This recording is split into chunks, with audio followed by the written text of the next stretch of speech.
Well, let's discuss. Let's discuss. I wanted to say, hang on. I'll just turn up my volume a bit.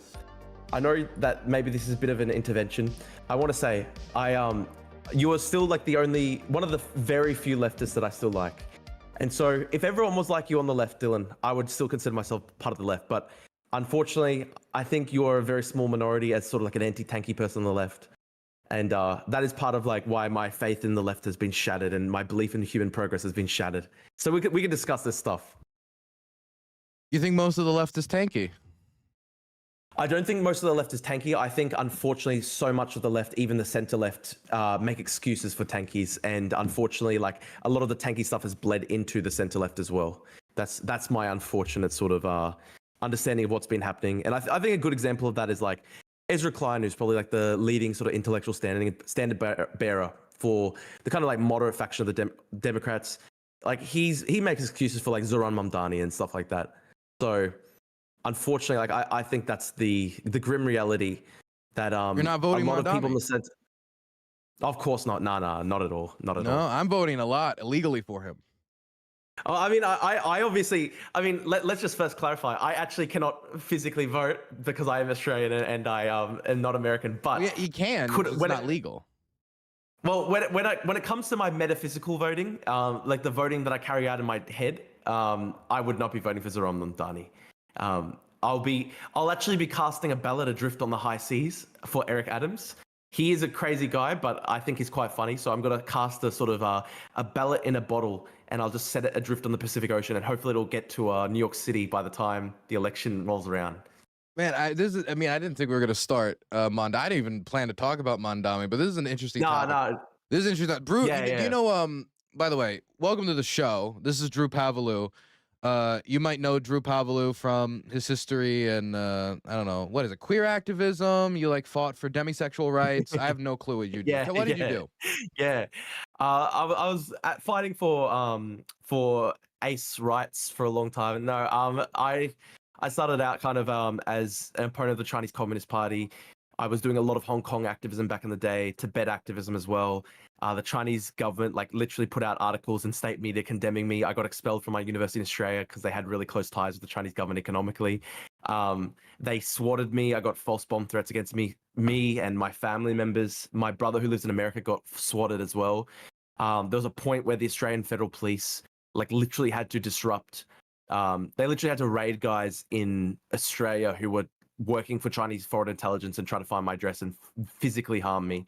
So it got really, really hairy and it got very heated, my activism against the Chinese government.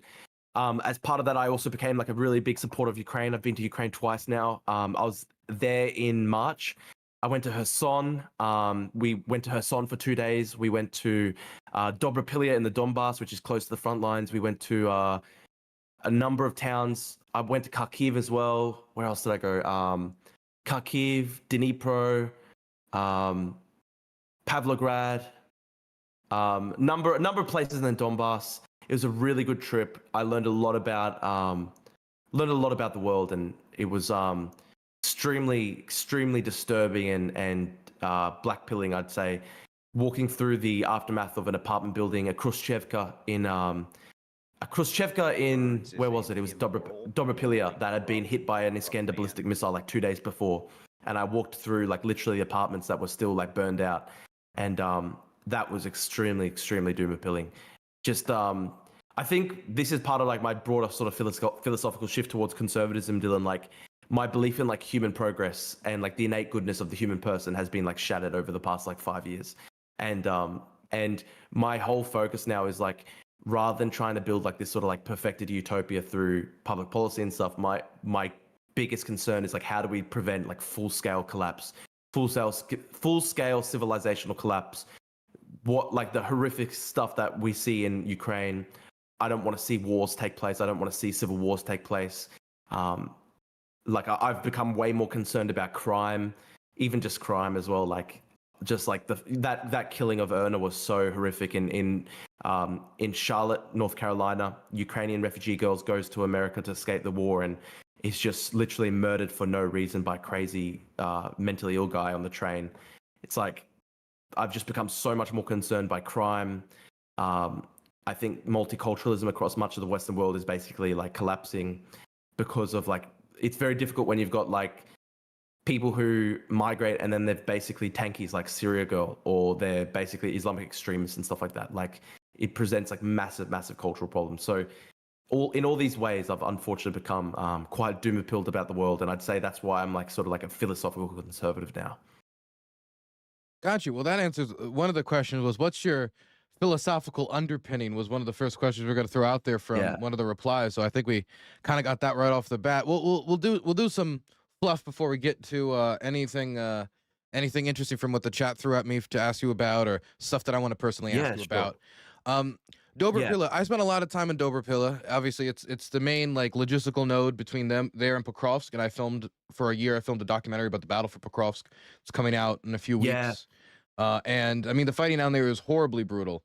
And there is a lot of ways that it can like affect you and affect your view of politics and affect your view of the world and what's important. When I go to Pokrovsk and I see people buried in their front yards because it's not worth it to put them in the back of a truck and evacuate them, because it's better to put a living person in the truck than to carry a corpse. And to have this type of front yard graveyard in front of all of these different apartment buildings, with a lot of these graves like set up already smashed by artillery shells. I hope that the bodies don't get cut up by the artillery, but to go from that and then to come home and then to hear like, imagine if we were still talking about like the Blues Clues like Trans March episode. Like it's impossible sometimes for me to transfer back into our politics and take anything seriously. And I felt that in my debates. I felt that in a lot of my conversations when I come back. I've just felt that in a lot of the malaise in everyday living and trying to care about other things, because it feels so penultimate when you see such destruction. I mean, war to me is best defined as the destruction of law and order. And the closer you get to the front line, the less law enforcement there is, the less law there is, and pure war is lawlessness. And that's what I've seen in Kherson. I spent a lot of time in Kherson. It's very bad in Kherson. The human safari there is particularly brutal, particularly aggressive. Horrific. But I mean, that is not something that's necessarily even isolated to Kherson. It's just that the Kherson drone pilots are probably some of the worst monsters. Did you ever embed with the army, or where were you? Who were you working with? Well, we went to the main Ukraine drone center in the east, and we met with literally the head of the drone forces at the time. That was incredible. And we also went out to a drone team near Dobrapilla that was like very close to the front lines, and we went into their sort of like underground dugout, and we saw, like, I literally saw them flying over Pokrovsk. And dude, what you just I'm not sure necessarily. Maybe fixed wing. Like, I would imagine they just put up, because if you said it was March, right? Yeah, so if they put up March, I think it's far enough from the front that it was not a lot of FPV pilots there. So I'd imagine it'd be fixed wing recon drone. It was a fixed wing recon drone. Yeah, you're absolutely right. And we saw them fly over the battlefield, and you just see like rows and rows and rows of just completely destroyed housing. And dude, honestly, I'm really thankful that you explained it in that way at the start of our talk. Like, war is the total breakdown of law and order.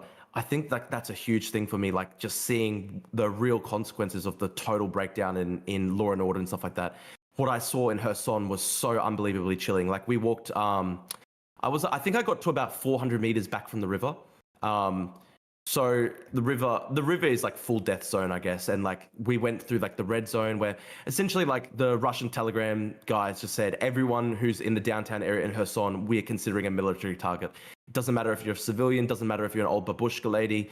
If there's civilian traffic in that area, we're dropping grenades on it with our drones. And that's essentially what they're doing. And I walked through the downtown area, which was just completely destroyed. You could see shrapnel in all the walls. Every single thing was boarded up. There was like basically almost no signs of life. When I describe it to people, I say it's like a bit like I Am Legend. Like, you're like literally walking through like this built up area that is just like almost completely devoid of all signs of life, because everyone was basically forced to evacuate closer to the river because of the just constant terror campaign waged by Russian drones. And you're just walking under crunching glass underfoot, and it's really eerie and silent. and you're also constantly looking over your head because like what our guide was saying to us was that like in some of these parts, like if you're driving down the street in some of these parts, you've probably got like 1 in 10 chance of just literally being like hit. And so like I remember like just a council car, as they had to get close to the river, they were just literally speeding as fast as you could get. And the reason why they speed like that is because they don't want to be drone targets. So seeing Kherson and then seeing Dobropilia, where like, yeah, I literally walked through a Khrushchevka apartment that was hit. Like it was like hit like 2 days before we got there. And the whole place was sort of like cordoned off, but there wasn't really any security. So I literally just walked into the Khrushchevka apartment building.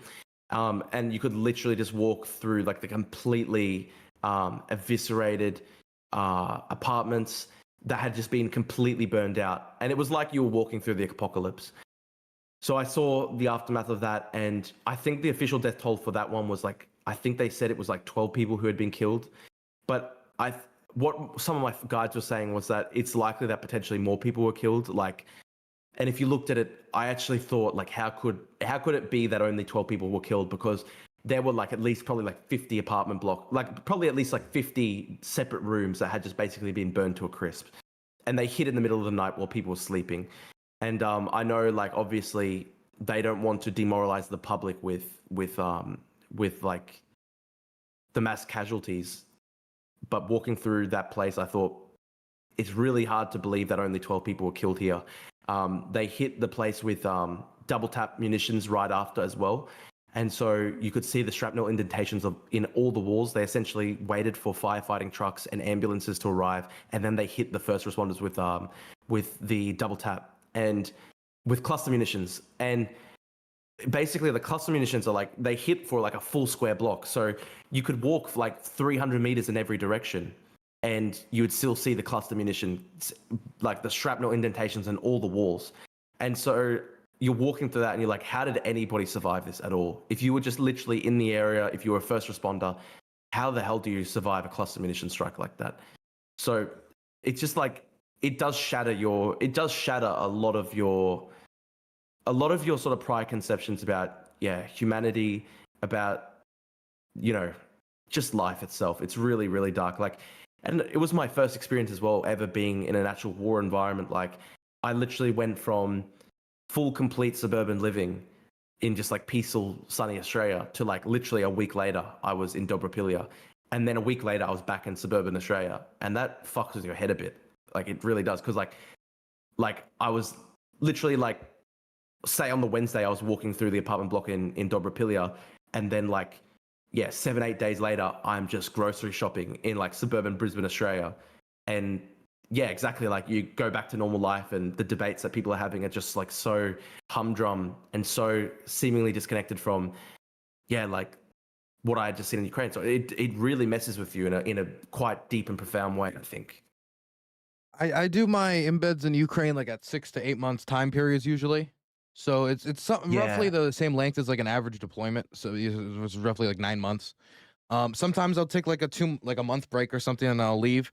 But going from that and like coming home to just readjust to again that type of lawlessness environment to a more peaceful, tranquil kind of community living, where the noises that are just daily noises are not noises that are meant to kill you, but your body tells you that it's noises that are meant to kill you, but your brain is telling you, of course, it's not going to kill you. I think this is the difficult issue for a lot of refugees, for a lot of, again, war journalists, soldiers, anybody that leaves the country, even those just going on vacation to Spain. Like, it can be difficult for those soldiers who do get that leave after they, you know, engage in, you know, defense of their country for a very long time to enjoy that time off, because it's, you know, there's just constant kind of reminders. And every time, all the time I'm not in Ukraine, I'm constantly just thinking about Ukraine.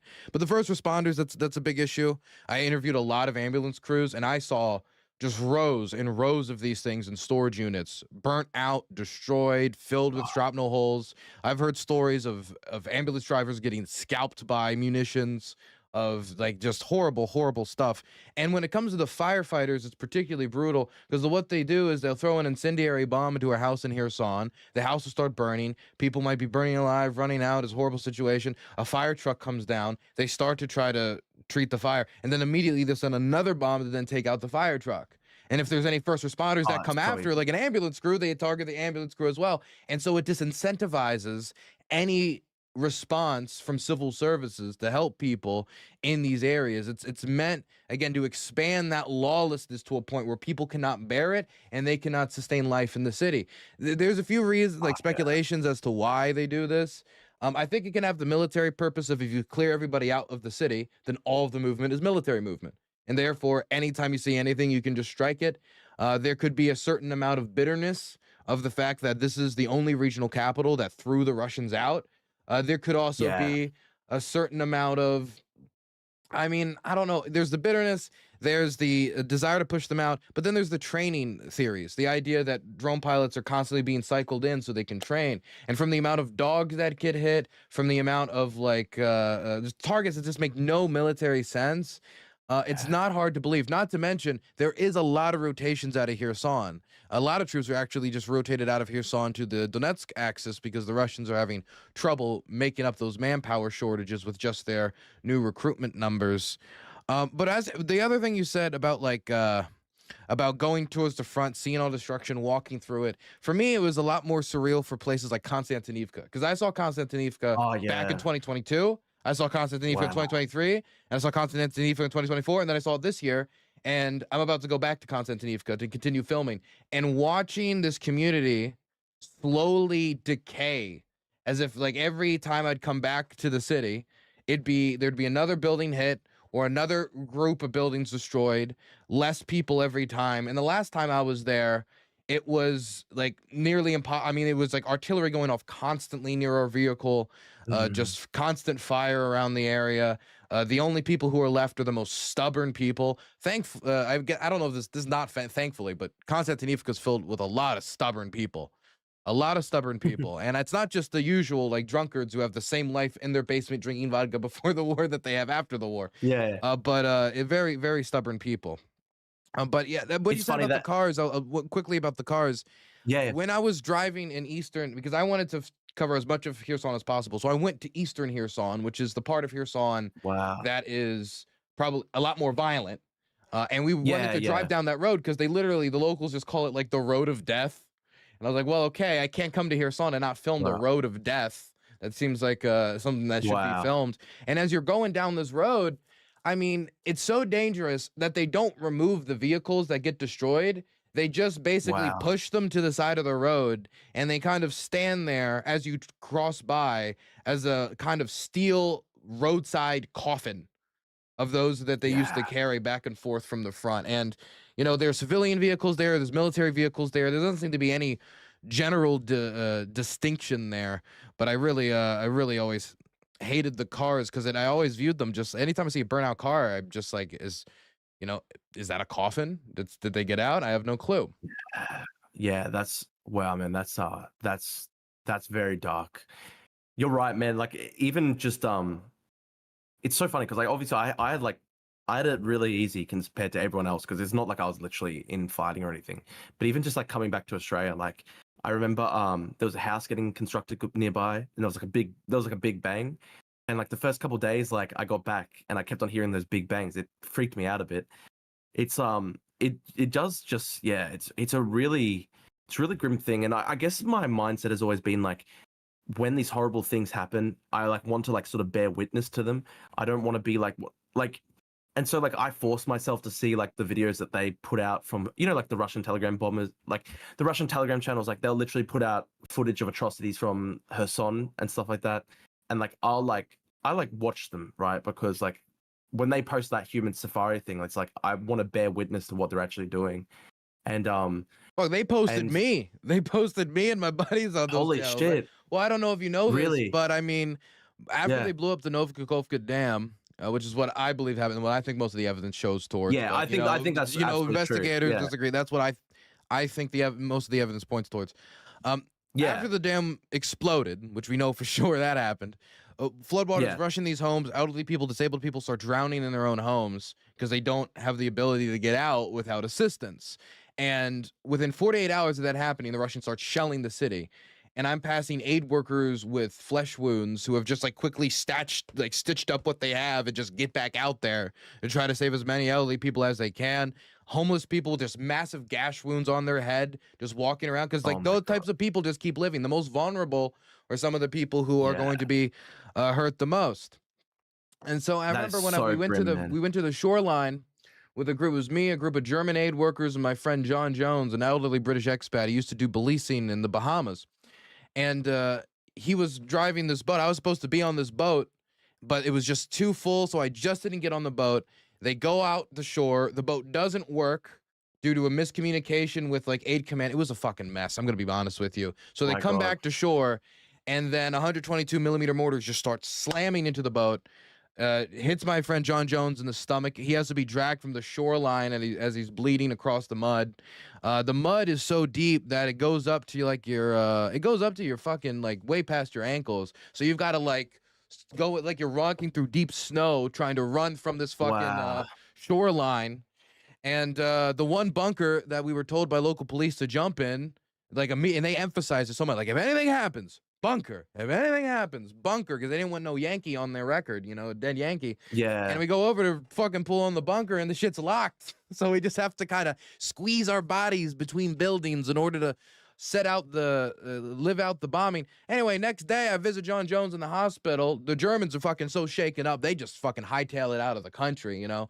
The hiker who wanted, you know, a big heart hiker who wanted to come to Ukraine and help, finding out, holy fuck, this is war, right? Anyway, we get sent this video. I get sent a video from my buddy from Telegram, which shows the Russians playing music with the song going like, "We're the gods of war," and there are mortar shells slamming into our boat. And they then say that basically we're Azov special soldiers gonna cross the river and create a bridgehead, and they had saved Russia by blowing up our aid boat that was meant to pull the elderly, disabled, and like household pets out of homes that were flooding. Holy shit! Can you later on? Can you send me that actual video if you've still got it? I can send you the full investigation I did with Offbeat Research on it. Yeah, please do. That's crazy. I mean, you've literally got like concrete evidence of a war crime. You like literally basically. That means you've basically researched the war crime that they committed against you yourself. That's crazy. Yeah, I mean, it was me and my friend. I mean, John Jones was the one who got hurt. He's the one who's got to deal with the medical issues forever. So, like, I really wanted to make sure that. How is he now? You know, he almost came back. He almost came back. Wow. He was evacuated to a hospital in Odessa, and eventually got out of the country. He's with his family. I don't know if it's back in. I think it may be in Hong Kong right now.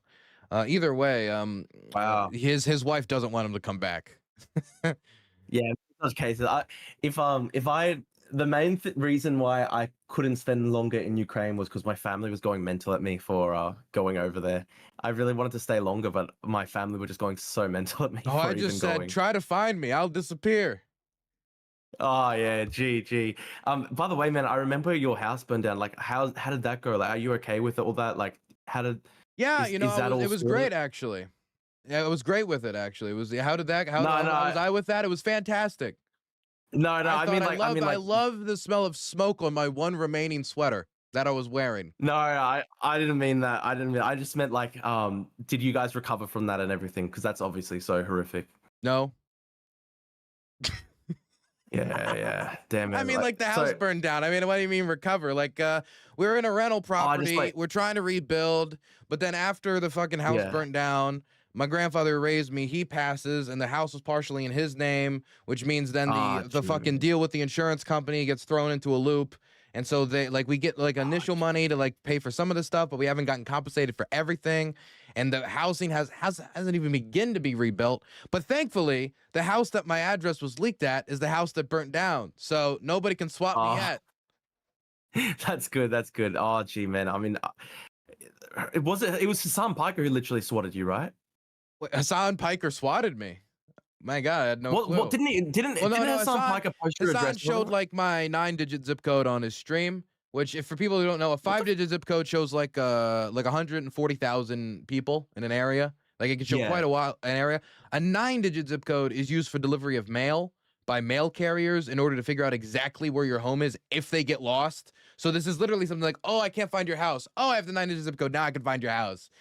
And How did he even essentially it get that? narrowed down my house to like 6 houses, right? And then you just Holy look at the crap. news report when my house burns down, and you can see my fucking front porch. You know, it's not a difficult puzzle to put together. Holy shit! How did he even get that? I worked with a group called Progressive Victory, and as part of the group, part of my work with them, they paid me like $1,000 a month. Then they filed with the FCC. They filed with the federal like stuff you have to file with as a political PAC. They didn't tell me they were going to file that address. I would have gotten a. They didn't tell us anybody in advance. They admit that it's their fault, that they should have said something. Because if I knew that, I just would have given them like a fucking mailer or like some like drop, some PO box and not my address to be posted everywhere. And so then Hassan picked it up to say that look at all these like, Zionist streamers, including me in this. You're not even Zionist. After Bad Empanada highlighted it. It's honestly all fucking stupid. Look, let me be honest. I don't think any Hassan fan's gonna come to my house and knock or do anything. If it's a Bad Empanada fan, their ankle will break while walking up my front steps. I'll be fine.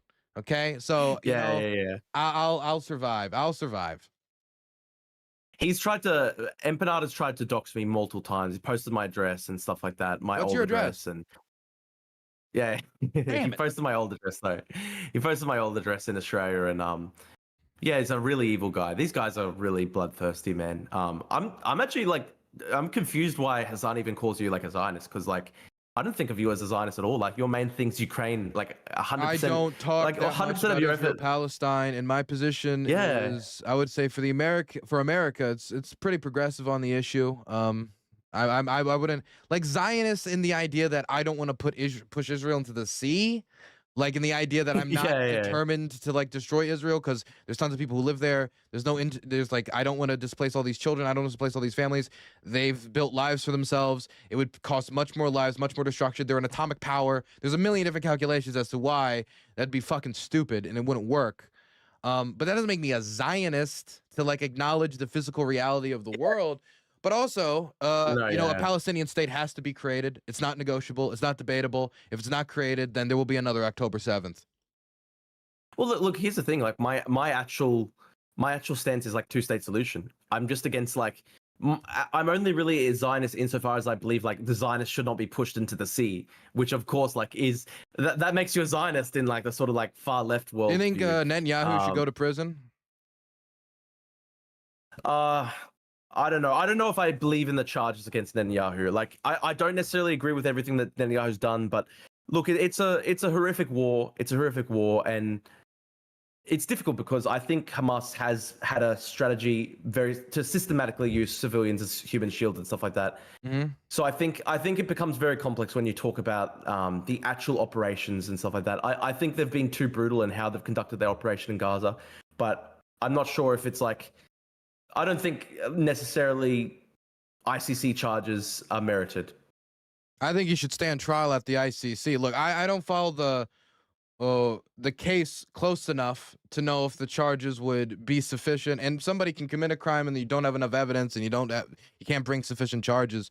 But I mean, Netanyahu is one of the biggest perpetuators of the war. He doesn't want to accept any conclusion where there is a Palestinian state. I think there's political motivations for why he would want to continue the war.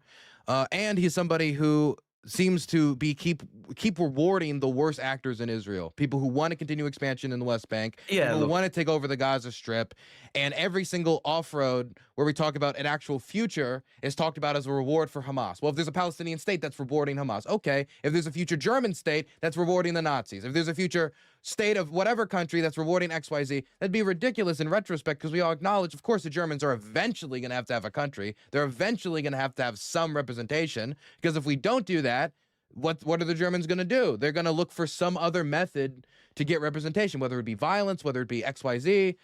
And I think the same thing is true about the Palestinians. And until Netanyahu, I think, is no longer in power, and there is somebody in there who can build an agreement where the Palestinians have a place to live and they have an existence where they can represent themselves, where there's going to be an endless circle of violence. Yeah, look, at the end of the day, I want the war to end. Do you think Palestine should have a state? Yeah, I do believe that. I do believe Palestine should have a state. I believe in a two-state solution. I just don't want Hamas to be anywhere involved in the governance of Palestine. And unfortunately, they are still in charge of large sections of Gaza, which is I think a tragedy for the Palestinian people as well. Because I think unfortunately, the Hamas war goals going back to October 7, you can actually see Ismail Haniyeh just a couple of days after October 7, and he was on an Arab television program. And he was saying, we need the blood of the children, of the grandmothers, of the mothers to awaken the Palestinian people to fight. And so that is a massive disaster. I think, unfortunately, the Hamas leadership have basically a kind of like apocalyptic worldview where it's a bit like sort of like Imperial Japan 1945 or Nazi Germany 1945, where it's like they actually welcome mass destruction and mass suffering for their own people because they think it'll awaken like people to fight. And I think that's a huge part of why this war is still going, and it's a horrible thing. If I could press a button to stop the war right now, of course I'd stop the war. Like I don't take any pleasure from it. I think it's a horrible war, and I do feel really badly for Palestinian civilians stuck in Gaza. I don't know necessarily how we can have a solution because it's really difficult that Hamas is still in charge in large sections of Gaza. And literally, this is a really sad thing. Like literally the day that Australia, Canada, and Britain extended diplomatic recognition to Palestine, Hamas brought out 3 Palestinian civilians and they executed these civilians in the forecourt of a hospital that they were operating out of, saying, oh, these guys are all collaborators, so we're executing them. And it's like that, I think, is a really grim kind of grim example of like how intractable the situation is, where Hamas is still governing sections of Gaza, killing people in Palestine who oppose their rule. It's a really difficult situation. Yeah, I mean, obviously, I think that Hamas are not good actors. I think that what they did on October 7th was not only destructive for the Israeli people, but ultimately horribly destructive for the Palestinian people, horribly destructive for the region, horribly destructive for regional tensions. And then not to mention Hezbollah's follow-up to decide we're going to back it up with rocket strikes and the destruction that brought to southern Lebanon. These are all things that I think are undebatable. But I also think that if Hamas was to disappear tomorrow, that wouldn't change anything. I guess that's where I differ, because I think I genuinely believe. Let me just. My problem here is if Hamas disappears tomorrow and nothing else changes, the conditions that produced Hamas are still there, and there's other groups like Islamic Palestinian Jihad who are more radical than Hamas. It's crazy to think that, more radical than Hamas, on the ground, have fighters, and they want to fill the void. And so if, for example, Hamas is, let's say for whatever reason that strike on Qatar was more successful, and when the Israelis violated their airspace, they actually took out everybody in the leadership, and then the Palestinian people took the opportunity and was like, we're done with it, overthrew Hamas, whatever scenario we want to throw out there. After that, the Israeli state will not recognize Palestine. After that, they will not recognize the state of affairs. This is going to lead to the Palestinians being able to govern, rule, or manage their own affairs. I remember having the Saudis offer the Israeli government a demilitarized Palestinian state, meaning a Palestinian state that's not allowed an army, no military force, not even if it's not ruled by Hamas. It could be ruled by the most moderate. It could be ruled by an LGBTQ drag Palestinian queen who would just up there would just say Yas Queen every day. It would not be allowed to have an army, and no matter what. And that deal was completely not even considered. It was not thought about, because the idea of the creation of a Palestinian state is fundamentally opposed to what Netanyahu, his cronies, and the people in power currently in Israel, and the right that has been largely empowered, want to do. They think that they view it as a reward, and they're, generally speaking, they've been opposed to it anyway. Yeah, look, I obviously oppose the Israeli right on that. If I was given the chance to magically solve this solution, if I was given somehow magic powers to solve the conflict, I would literally put in place the Saudi deal. I think honestly the Saudi deal is the best possible option, and I agree with you. It is really, really difficult. The Israeli far right has a lot of power in Israeli politics. One of the difficulties I think with the ICC charges against Netanyahu is it helps him a little bit present himself as an embattled leader to the Israeli public, and helps him try to shore up his own power. when he already was quite unpopular for presiding over October 7. It's a very complex situation. I do think that the Israeli far right, like Ben-Gvir and Smotrich, they're disgusting people. When the Australian government put sanctions on Ben-Gvir and Smotrich, I didn't complain about that at all. Like, I think Smotrich and Ben-Gvir is disgusting. They are like genuinely like kind of pretty genocidal. And people like Ben-Gvir and Smotrich don't really believe in like Western values and stuff like that. I think people like Ben-Gvir are unfortunately actually like bringing the politics of the Middle East and like sort of like trying to make Israel another Middle Eastern state. And I think that's a really sad thing because like it's just stupid as well from a strategic perspective, because it's like, is it not another Middle Eastern state? I mean, it's in the Middle East. No, I mean it's supposed to be. I mean, the way that they try to present supposed to be better than the rest of them. No, that's not what I mean. What I mean is like they try to present themselves to a Western audience as, well, we're a democracy. We're not like the same as, say, like the Syrian government or the Iraqi government. I'm not talking in terms of like Arab ethnicity. I'm talking in terms of like. Well, no, I get. We're not like Saddam. Yeah. We're not like the Ayatollah. Well, yeah, we're literally. Like we're not even like Erdogan. We're not like Assad. Exactly. We're not like them. We're the only democracy in the Middle East. Fuck Tunisia. We're only a democracy in the Middle East. So that is of course the way that they present to the world, and the difficulty is people like Ben-Gvir and Smotrich, like, I don't believe that they want to be the only democracy in the Middle East. Like, I think Ben-Gvir basically wants Israel to be like Saddam Hussein's type Iraq, right? So it's a very sad thing. I'm really against the Israeli far right. Unfortunately, they have a lot of power in Israeli society. I think, unfortunately, the reason why the Israeli far right have a lot of power in Israeli society is because in previous iterations of the conflict, like for example, right after the Oslo Accords were signed, Hamas responded to that by carrying out bus bombing attacks in Israel, and they killed dozens of civilians. That's how Netanyahu was first elected in like 1996. It was literally right after those bus bombing attacks, and he won in like a really, really small. He won by like less than 0.5% of the vote. It was like a really, really small margin of victory. And a lot of political scientists say that like if Hamas hadn't carried out those bus bombing attacks, Netanyahu never would have become the prime minister of Israel in the first place back in 1996 or whatever it was. And then, of course, like, you know, there was the attempt with the Oslo Accords to create the two-state solution. Unfortunately, Yasser Arafat was part of, you know, they initiated the Second Intifada. There were just literally hundreds of suicide bombing attacks against Israeli civilians. And I think it's the experience of being burned like that, the fact that I think they were a lot closer to a two-state solution under the Oslo Accords back in like, you know, the 90s and I think, unfortunately, like the grim reality of like the sort of Second Intifada is that it kind of destroyed the Israeli left. It literally did destroy the Israeli left. Like, if you look at the Israeli Labour Party, which governed the state for like the first 30 years of its existence, like they are literally like a minuscule, non-existent almost party in the Israeli Knesset right now. And a lot of political scientists basically say like the Israeli centre-left, the Israeli Labour Party were literally destroyed by the Second Intifada, by the wave of violence that took place after the Oslo Accords. So I think that is unfortunately the grim reality. I think a lot of the actions by Palestinian militant groups are like almost like perfectly designed to try and destroy any hope of peace. And you look at October 7, like the people that were killed in those kibbutzim were largely people who were on the pro-peace camp in Israeli politics. They were largely leftists. You had people like Vivian Silva who were killed on October 7, who had literally devoted her entire life to trying to build like peace between people in Gaza and Israel, and trying to build up sort of like civil society connections between Palestinians and Israelis. And on October 7, she was literally just slaughtered like in her home.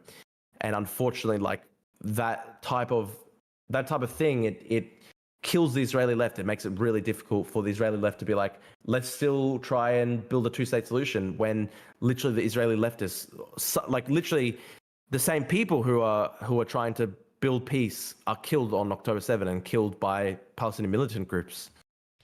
I remember like watching the videos from October 7th. I always like the defense of it was always so bizarre, because you could like see them like shooting dogs, like not only shooting civilians, but just shooting like completely militarily illegitimate on every. There's not even a dog's coming up to expecting to be pet and then gets shot in the face. Like there's just the type of like barber, and the thing is, they could have like not uploaded that, but they released footage. They released it, yeah. They were bragging about it on every level.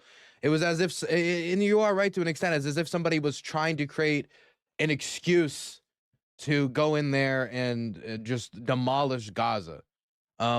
I will say that is that when it comes the to really grim reality. these militant groups and the actions that they've taken, I'm not convinced that if there wasn't the second Intifada, if there wasn't these actions, that we would have necessarily transitioned towards a better future. I would like to hope that is the case, but Yeah. I don't know how much of Palestinian self-determination is necessarily going to be gained just by negotiations outside of some amount of pressure. I think that there is a certain amount of carrot and stick approach. And I do need to ask you, um, if this war ends and Hamas is destroyed, and we have some form of Israeli occupation of the Gaza Strip, which many are expecting.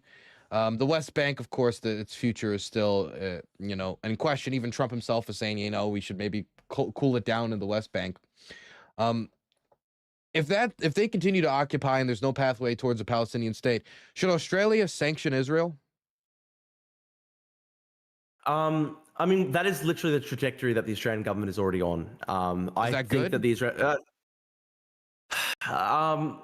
I mean, this is the question, right? I mean, I don't know if it's necessarily a productive I know. thing I just because, asked it. Yeah, I know, because what I'm saying is, it seems that every time that there are these sort of like BDS type organizations, they're often targeting the people in Israeli society that actually want peace the most. Like, for example, in Australia, like you have these big BDS campaigns like, oh, let's cancel all ties with Israeli universities and stuff like that. And it's like, it's often with literally leftist Israelis that they're trying to cancel ties. So I don't know, like maybe individual sanctions against people like Ben Gvir and Smotrich, like I've got no problem with that at all. I don't know whether... I don't know. It's a very difficult thing, right? Because the Israeli society. I don't mean like individual sanctions. I'm talking about something that would make it difficult for Israeli society, make it difficult for them to continue without some solution.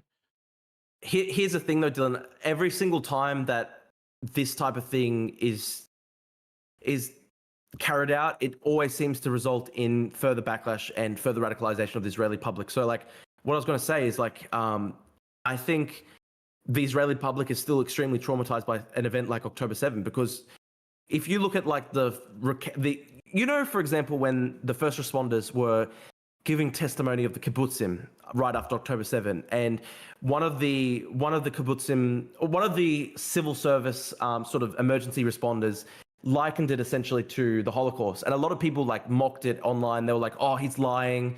You know, the 40 beheaded babies thing that Palestinian sort of activists will always still bring up to be like, oh, wow, like, see, they were lying with all the war propaganda from the very start. Like the realistic thing is that guy who went into there was just extremely traumatized. And I think he wasn't lying on purpose. I think it's just that, like, the trauma of seeing the atrocities that took place, it was like the immediate thing that he had in mind was the Holocaust.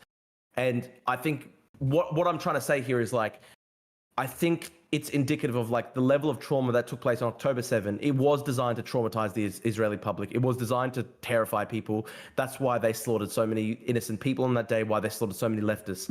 And that's why I'm like, is it really going to be the case that you are able to produce peace by responding with harsher measures on a traumatized public? I don't know. I'm not sure if that's the case. I'm not sure if that's the way to build peace. It's a very, very difficult, intractable conflict. There's a lot of hatred on both sides. I hope that what I would like to see happen is basically the Saudi proposal, where it's like an Arab peacekeeper force goes into Gaza, they demilitarize it, and they govern it for a couple of years to help rebuild it. Like, that's what I would like to see happen. Well, I'm not saying Israelis shouldn't have a secure future. I'm not saying Israelis shouldn't feel safe in their home. I don't want anybody having to run into an air raid shelter or anything like that. Of course, I've dealt with it. It's not fun, you know. But my main concern is always going to be that I'm an American. We send a lot of aid to Israel. We support Israel. We send our Air Force and our pilots to go defend their airspaces if they're attacked. We fight with their geopolitical rivals in the region. We have troops deployed in the region where if they get in trouble, our troops can get bombed on their bases in the region. And so, you know, Israeli security does affect American security. We've entwined ourselves as both a conscious decision of both American and Israeli defense policy.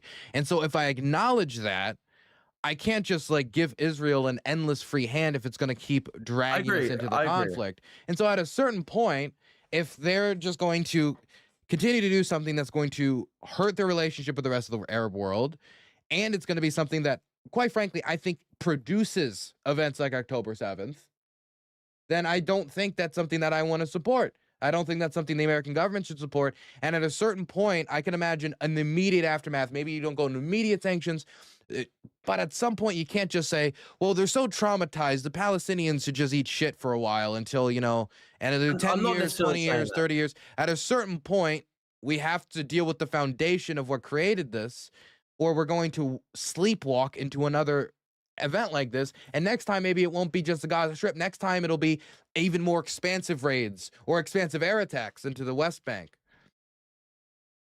Look, I understand your perspective. I think maybe the best solution is, I think Trump should pressure Netanyahu. One last thing.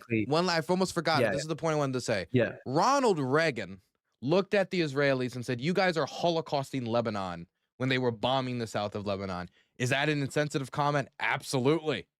Is that what I would have said? Probably not. But it also shows a difference in rhetoric in the way that the American presidency engages in Israel as time has developed, and a consensus has developed that basically it's the topic you don't touch. Basically, it's the country you don't really, and if you do, there is organized money that will work against you. Not because the Jews control everything, but that's just because how politics works. I'm sure if Armenians were as good as organizing as the Israelis are, they would probably be lobbying against as many pro-Azerbaijani politicians in the West, or whatever. You get the idea. But the general premise is, like, at some point, we have to, I don't know, channel our inner Ronald Reagan. Never thought I'd say that out loud. And say, like, we got to look out for our own interests and also the interests of the region and also the principles that we stand on as Americans. No taxation without representation. I can't say that out loud and say, except for the Palestinians, they're just too barbaric. Look, I at the end of the day, I support Palestinian statehood. I hope that the Saudi plan is able to be implemented, where basically Hamas needs to be forced to surrender. And at that point, hopefully, a kind of like international coalition can go into Gaza, help basically enforce peace, and help rebuild the city, and try and make sure that any Islamist terrorist groups are basically sidelined from that process and kept away from Gaza. I hope that can be what is done. I think it was actually like a good thing that Trump basically forced Israel to stop attacking Iran. Like, I think that was actually relatively good how he basically put an end to that conflict. Like, it was a kind of like short and sharp thing. They made their point. I think it was actually a good thing to take out the nuclear reactors, and then they just put a lid on it and stopped it at that point. I think that was good. I think it was good to stop that from spiraling out of control. Like, I think that actually I think honestly the nuclear reactor raids was a good example of peace through strength, where it was like a limited strike. It put a lot of pressure on the Iranian regime. It kind of like bloodied their nose a bit, but it didn't actually like send the entire region into a massive war. It didn't involve boots in the ground. It didn't involve like a 20-year sort of state building project. I think that is potentially, when it comes to like Iran, I think that is potentially the best way to go about things. Like, when they get out of line, you bloody the regime's nose a bit. But do you think that's a long-term solution? Because, like, we delayed their project by 6 months to, on the best end, maybe 2 years, 3 years if we're lucky, right? So we're talking about the end of the Trump presidency, best case scenario. They got the enriched material out of the facilities. And this seems like just a delaying action. We can't just like endlessly bomb the Iranians and just hope that they never develop a nuclear program. They're going to rebuild facilities, this time more hardened, trying to stop future strikes. And so at some point we have to pursue some sort of a deal. But I do agree that it certainly bought them time, and it didn't seem to have the backlash that many people feared. I would say that honestly, I'd say Trump got away with it. Yeah, see, what I would say, right, is, say if I was just like magically in charge, I'd just say, listen, we're not going to use violence against Israel. We're not going to use violence against the Iranian state, but the red line is we're not going to allow them to create nuclear weapons. And anytime you get close to that, we're just going to bomb the facility. And I think like that is a limited thing. It's not like literally regime change operations. This is just basically saying, here's our red line. We can have a situation of peace if you stop trying to cross that red line. And that's kind of how I see the stuff with Russia as well. Like, you see Tucker Carlson types, and they're always trying to say like, Tucker Carlson and Charlie Kirk types, yeah. Yeah, but what I was gonna say is like, actually, these guys we do need to talk about Charlie. Yeah, we'll go into that. We'll go into that. Charlie after this. Yeah, we'll go into that. So these guys, they're like, anyone who supports Ukraine, they're craving war with Russia. They want to have a regime change war with Russia. I don't want a war with Russia. My response is like, here are our red lines. When you cross those red lines, we're gonna bloody your nose. And I think that's peace through strength, right? Like, I think. Honestly, I would have put, if I was in charge in February 2022, I would have put a Western no-fly zone over Kiev, and we would have just said, listen, we're not going to war with Russia. We're not going to attack Russia proper. But if you put jets over the sky over Kiev, we're going to shoot down those jets, and then you can choose how to respond to that. And realistically, Putin would have just fucking respected that, because I don't believe he's suicidal. I don't believe that he actually, at the end of the day, I think at the end of the day, regime preservation in Russia is his highest goal. And I don't think he's ever going to actually cross to the bounds of potentially going to full nuclear war over that, right? So that's how I see things, right? Put a no-fly zone over Kiev and just say, listen, if you're putting a Russian jet over the sky of Kiev, we're going to literally shoot it down. And they're not going to do anything about that. Honestly, they would respect that, because they're not going to go to nuclear war over that. At the end of the day, Putin's highest goal is regime preservation. And I think that's an example where it's like, here's our red line. We're going to bloody your nose if you go over that red line. We're literally going to shoot down one of your jets. And they would have literally just respected that. I genuinely believe they just would have fucking taken that. That is true, but it seems like the Trump administration's like end zone for Iran is like regime change. Like when they talk about like how we deal with the problem of the nuclear program, they don't even really talk about. I mean, there is talks, but they don't really like it seems to mostly be focused on the idea of like, well, what can we do to try to, bring about and hasten the end of the regime, which has been the strategy from the United States for some time, and it hasn't really gained any progress, at least in my view. It's a very young country in Iran. The public doesn't really like the Ayatollah very much when it comes to the youth of Iran. But I also don't necessarily believe that if the Ayatollah was to fall tomorrow, that what would replace them would be a Western liberal power that would welcome American military bases and fossil fuel deals. I think that there's a decent chance that even if there was regime change, it would end up just being maybe slightly more moderate than the Ayatollah when it comes to religious authority and how they impose it on the public and how they impose it on the youth and women when it comes to how they dress. But that doesn't necessarily translate into geopolitics. It could that they hold the same position as against Israel. I mean, the majority of the Iranians still hate Israel. I mean, like, if you ask the youth about like, hey, do you love the Ayatollah? No. Do you love Israel? No. That's a actually really respectable position in much of the Middle East, not only in Iran, but outside of Iran as well. Yeah, no, I get you on that. I think like ultimately I want to see like, Putin, the Iranian regime, Xi Jinping. I would like to see all these regimes collapse. I think it just has to be something that's done internally though. Like I think unfortunately we can like, the way I would do it is we place like a sanitary cordon essentially around these regimes. We stop trading with them. We let them just eventually collapse out of their own accord because they've got these massive internal problems. Like, for example, Iran. I think ultimately the Iranian people probably will actually overthrow that regime at some point in the future because it is quite unpopular. It's probably about like only 20% of the population actually support it. And so if you just put like a sanitary cordon around that regime and you just basically stop trading with it, and not that the West really trades with Iran right now, but just you just sanction them. You say, here are our red lines. If you cross the red lines, we're bloodying your nose. And so we stop. We don't just allow them to constantly keep pushing. I think that was the big problem with like the sort of Obama administration. I think when it came to Russia and Iran, they just like basically let these regimes like get away with way too much, like Crimea, and then also just even with Iran, like it just seems like they just were constantly allowing them to like just always push the envelope. Like look at what they let Russia and Iran do in Syria, for example, or what Iran did in Yemen. Like unfortunately, I think that the Obama doctrine was actually too weak. I'll point the finger at Obama for a weak response on Crimea and him mocking Romney about, oh, you need to get your Cold War policy like that. All that aged so terribly. But when it comes, sorry, what was that's my point. That's my point. Mm-hmm. I was also saying like Syria as well as a good example because he had a red line in Syria. That was Congress. I mean, like, you can blame Obama for setting the red line, but he went to Congress. He asked for the authority in private sessions to go in there and wreck shit up, and they said no. They were too scared after Afghanistan. They were too scared about Iraq. And at a certain point, Obama could have said, screw you, screw Congress. I'm going to go in there and do it anyway. Maybe he could have pressed for it more, and he could have stuck his neck out on the issue and say, look, you as a Democrat are going to vote for this because this is what's right. We're not going to let people get gassed, or this is important for national security. He could have maybe done that.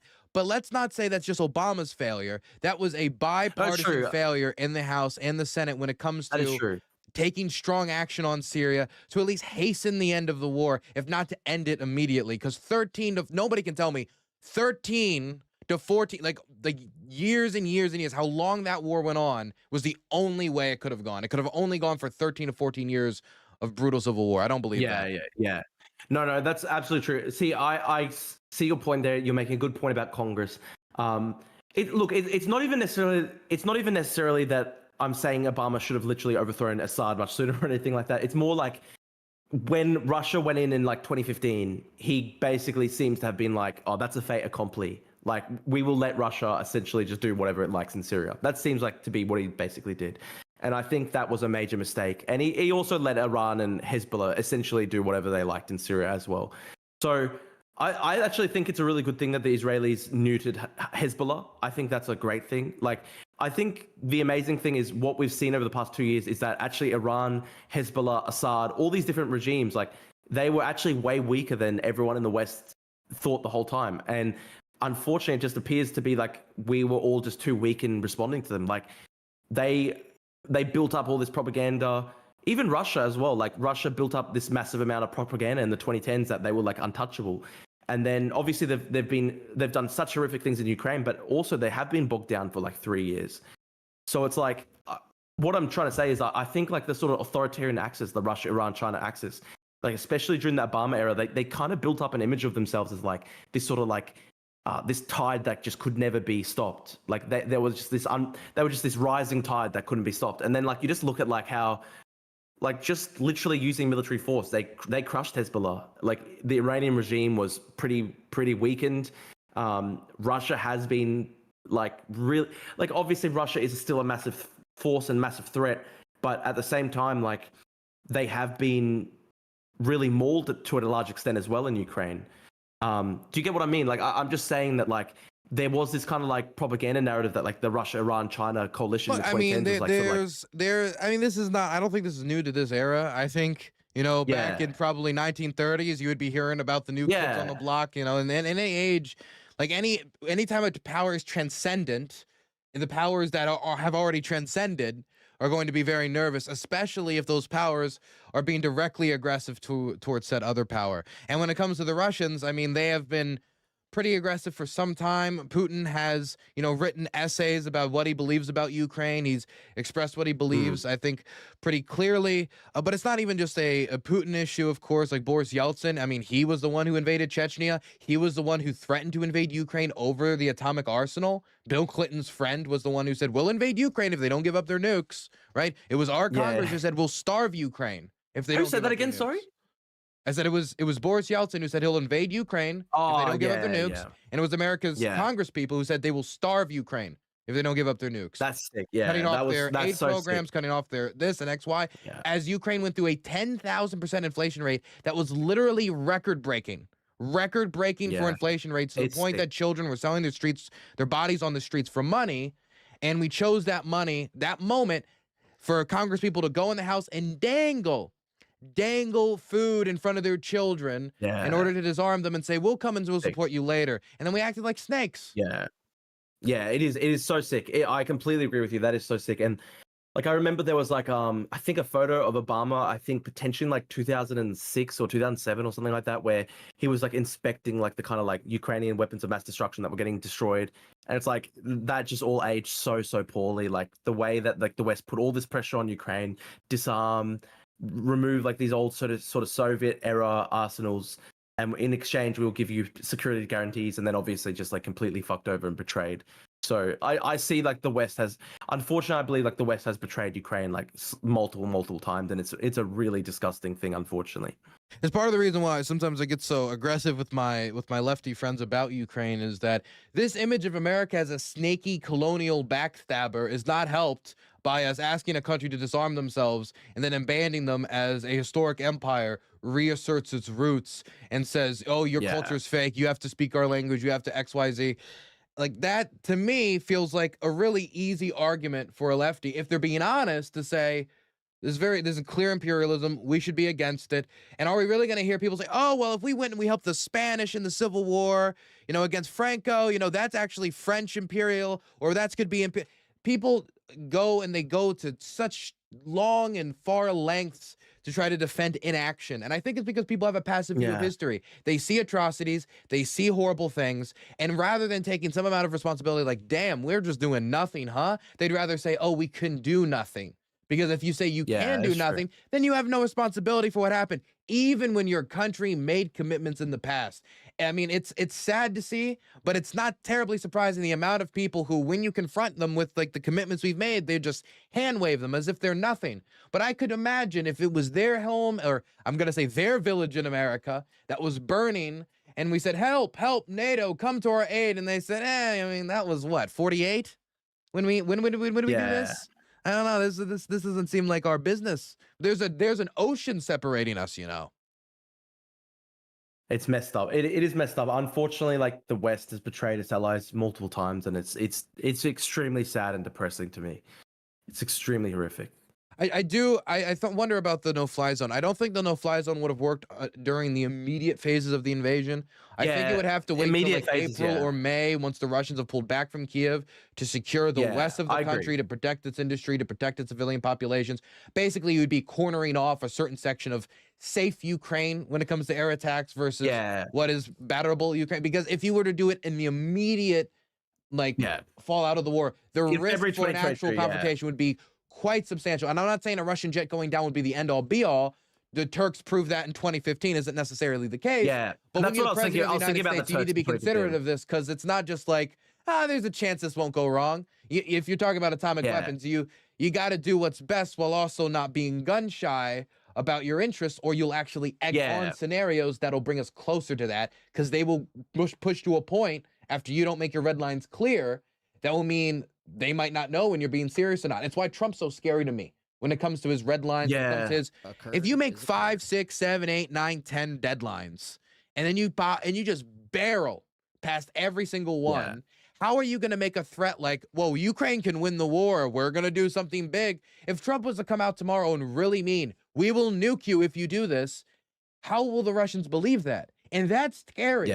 Trump whittling down his word, definitely as somebody who's so, shoot from the hip. What if one day he gets in his head after hearing some commentary? Jimmy Kimmel says, Trump, gay, stupid, weak on Ukraine. And he's like, I'm not gay, I'm not stupid, I'm not weak on Ukraine. He goes out there and he says, I will do X, Y, and Z. I will strike Russia if one more drone crosses into NATO territory. We will take physical force. And Russians say, bullshit. We've sent 1 million drones so far. And the logic on the Russian side actually makes sense. That's the worst part, is that the logic from their perspective to keep throwing drones at the West makes perfect sense. And that's what's scary, is that Trump started to get balls. That might actually be one of the most dangerous moments of the war.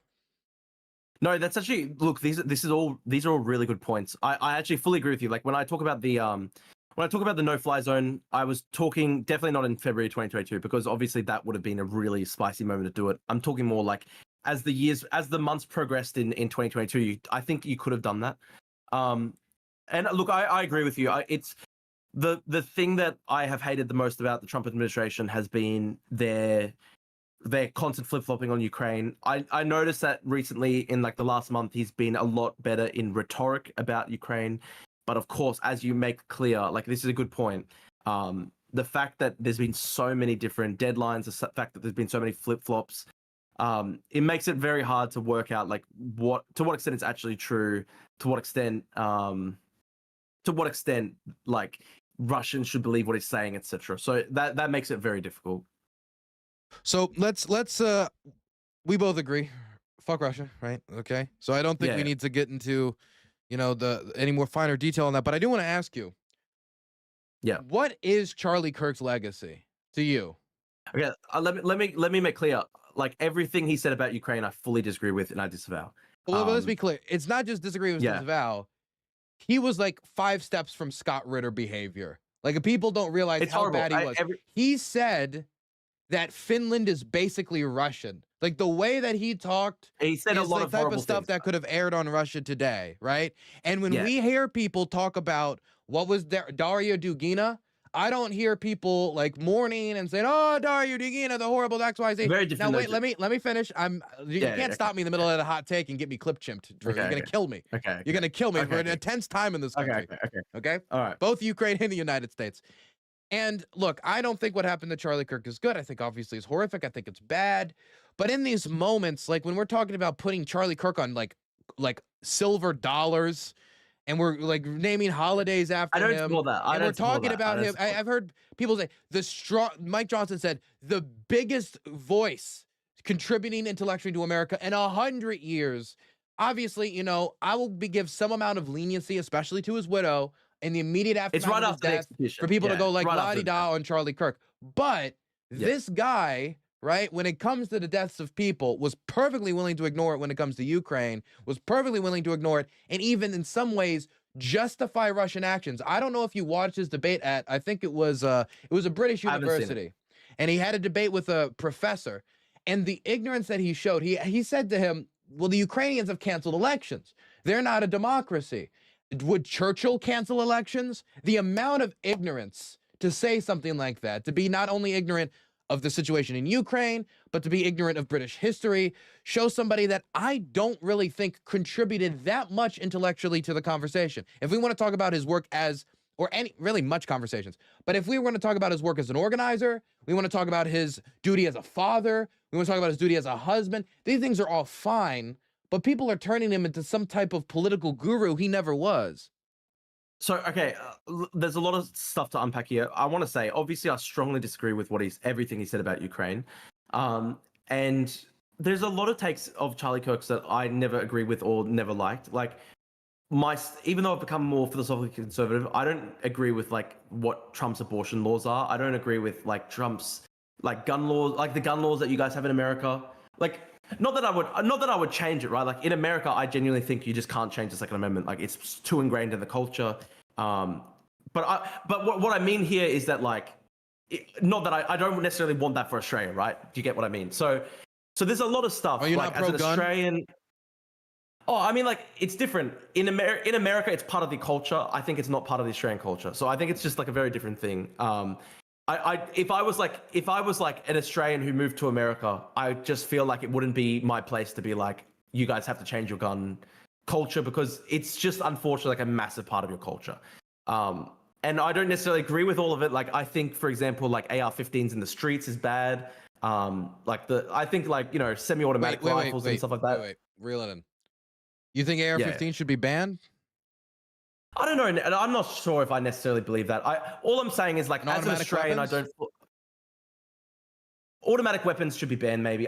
My stance is this, right? I'm an Australian. It's not really my place to change America's gun. Look. I support gun laws for America, right? For America, it's your culture. All I'm saying is, I don't necessarily want AR-15s in Australian streets. I think that's a pretty fair compromise, right? And what I'm trying to say, right, like, is if I went to America, if I migrated to America one day, like, maybe I probably still wouldn't understand it fully, but I don't think it would be my place to try to change it or be an activist against it, because it's like, it is pretty strongly part of your culture, I think. So why I bring all this up, right, is like, what I'm trying to make clear is, I don't like anything he said about Ukraine. There's plenty of stuff he said about guns and abortion and stuff like that I don't necessarily agree with. I wasn't even a fan of his necessarily while he was alive. But I think the big distinction between him and like Daria Dugina, right, is like Daria Dugina was like literally like a full-time wholesale war propagandist for Russia. Like Charlie Kirk, Ukraine was never even his top. I mean, he never got paid by the same actor she did. Can I let me try to finish my point, right? Like, yes, Charlie Kirk had horrible takes on Ukraine, but I don't think for him Ukraine was even in his like top 20 issues. Like I think the core stuff that he talked about a lot was like Christianity, people should start families, people should have kids. I think that in itself is a really good message. As somebody who's like a philosophical conservative, I think it is a good thing to try and encourage people to have families and kids and stuff like that. Because I think it is sad that like a lot of people have turned away from that in the West, and I think it is ultimately the way that people can find the most meaning, the most beautiful meaning in life is like through family and stuff like that. So it's stuff like that that I agree with on Charlie Kirk. What I'm trying to say here is that like obviously there's heaps of stuff I disagree with him on. I don't think that you should have Charlie Kirk on the 50-cent coin. I think that's like silly.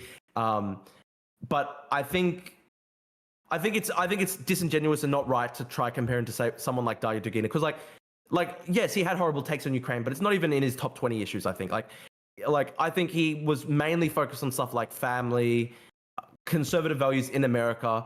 I don't necessarily agree with everything he ever said, but listen, here's the problem for me, right, Dylan? Like, my parents, I come from a conservative family background. My parents like Trump. Again, do they agree with everything that he does? Of course not. If you ask my mum about American gun laws, she thinks that's crazy. If you ask her about American abortion laws, she thinks that's crazy. She's just a conservative person, though, in general, and a lot of conservative people just generically like Trump because he's like the right wing of American politics, right? And there's a lot of cultural connections between America and Australia. And so my understanding of it is when Charlie Kirk gets killed, and he's somebody who represents like pretty much, he represents the voice of a lot of Trump supporters. He was probably one of the top conservative sort of influences in America, probably in the top. I would say, like, I was having a debate with someone and they were like, oh, he was just a random podcaster. And I was like, no, honestly, the equivalent of Charlie Kirk getting murdered would be the equivalent of AOC getting murdered on the left. And again, I think that'd be. I know you sort of make a face at that, but like when you think about it, let me clarify. I'm talking about it in terms of influence. He's not an elected official. I would maybe compare it more to a. But he has a lot more because he had the ear of the president. He was a political organizer. But I mean, yeah, he's politically influential. I can see it absolutely. The reason I say the AOC thing is like, if you're talking about like, okay, who are the most influential 5 people on the left of American politics, and who are the most influential 5 people on the right of American politics? I would have probably said left. He's on the if you mean left to mean like Bernie Sanders left, then we'd probably say Bernie Sanders, Alexandria Ocasio-Cortez, Elizabeth Warren. Yeah. Probably, maybe I would. As a Marylander, I have to say Jamie Raskin just to be nice to him. And probably another member of the squad, Ayanna Pressley or somebody along like Ilhan Omar or something like that. Yeah. Ilhan Omar. And like, I would say if you had to look at like the most influential 5 people on the American right wing, yes, he wasn't an elected official, but I think he was probably in the top 5 most influential people on the American right wing. And again, there's heaps of things I disagree with him on. Okay, no, I don't agree with that. When we're talking about legislators, well, let me clarify my point. When we're talking about legislators, these are people with power who can vote on things, who have representatives, represent districts, who have, they're going into budget deals and they're like allocating money. We're talking about an organizer here. Like a better comparison would maybe be, but let me give you an example. What's that dude who organized Bill Clinton's campaign? The old Southern dude who's always angry at the lefty queers. What's his name? I don't know actually, but what I was going to say though, right, is like I think Charlie Kirk probably had more influence than the average Republican congressman though. You'd probably agree with that, right? Like he was a pretty huge organizer and he was a pretty influential. He had definitely much more of a public presence than the vast majority of conservatives. He had a huge platform. And he was a big organizer. Yeah. He had a lot of influence. That's for sure. Yeah. So all I'm saying, right, is like I think like at the end of the day, 80 million people voted for Trump in America. It's half the country. And it's like half the country views this guy as basically being, one of the most influential proponents of the way they kind of see the world overall, right?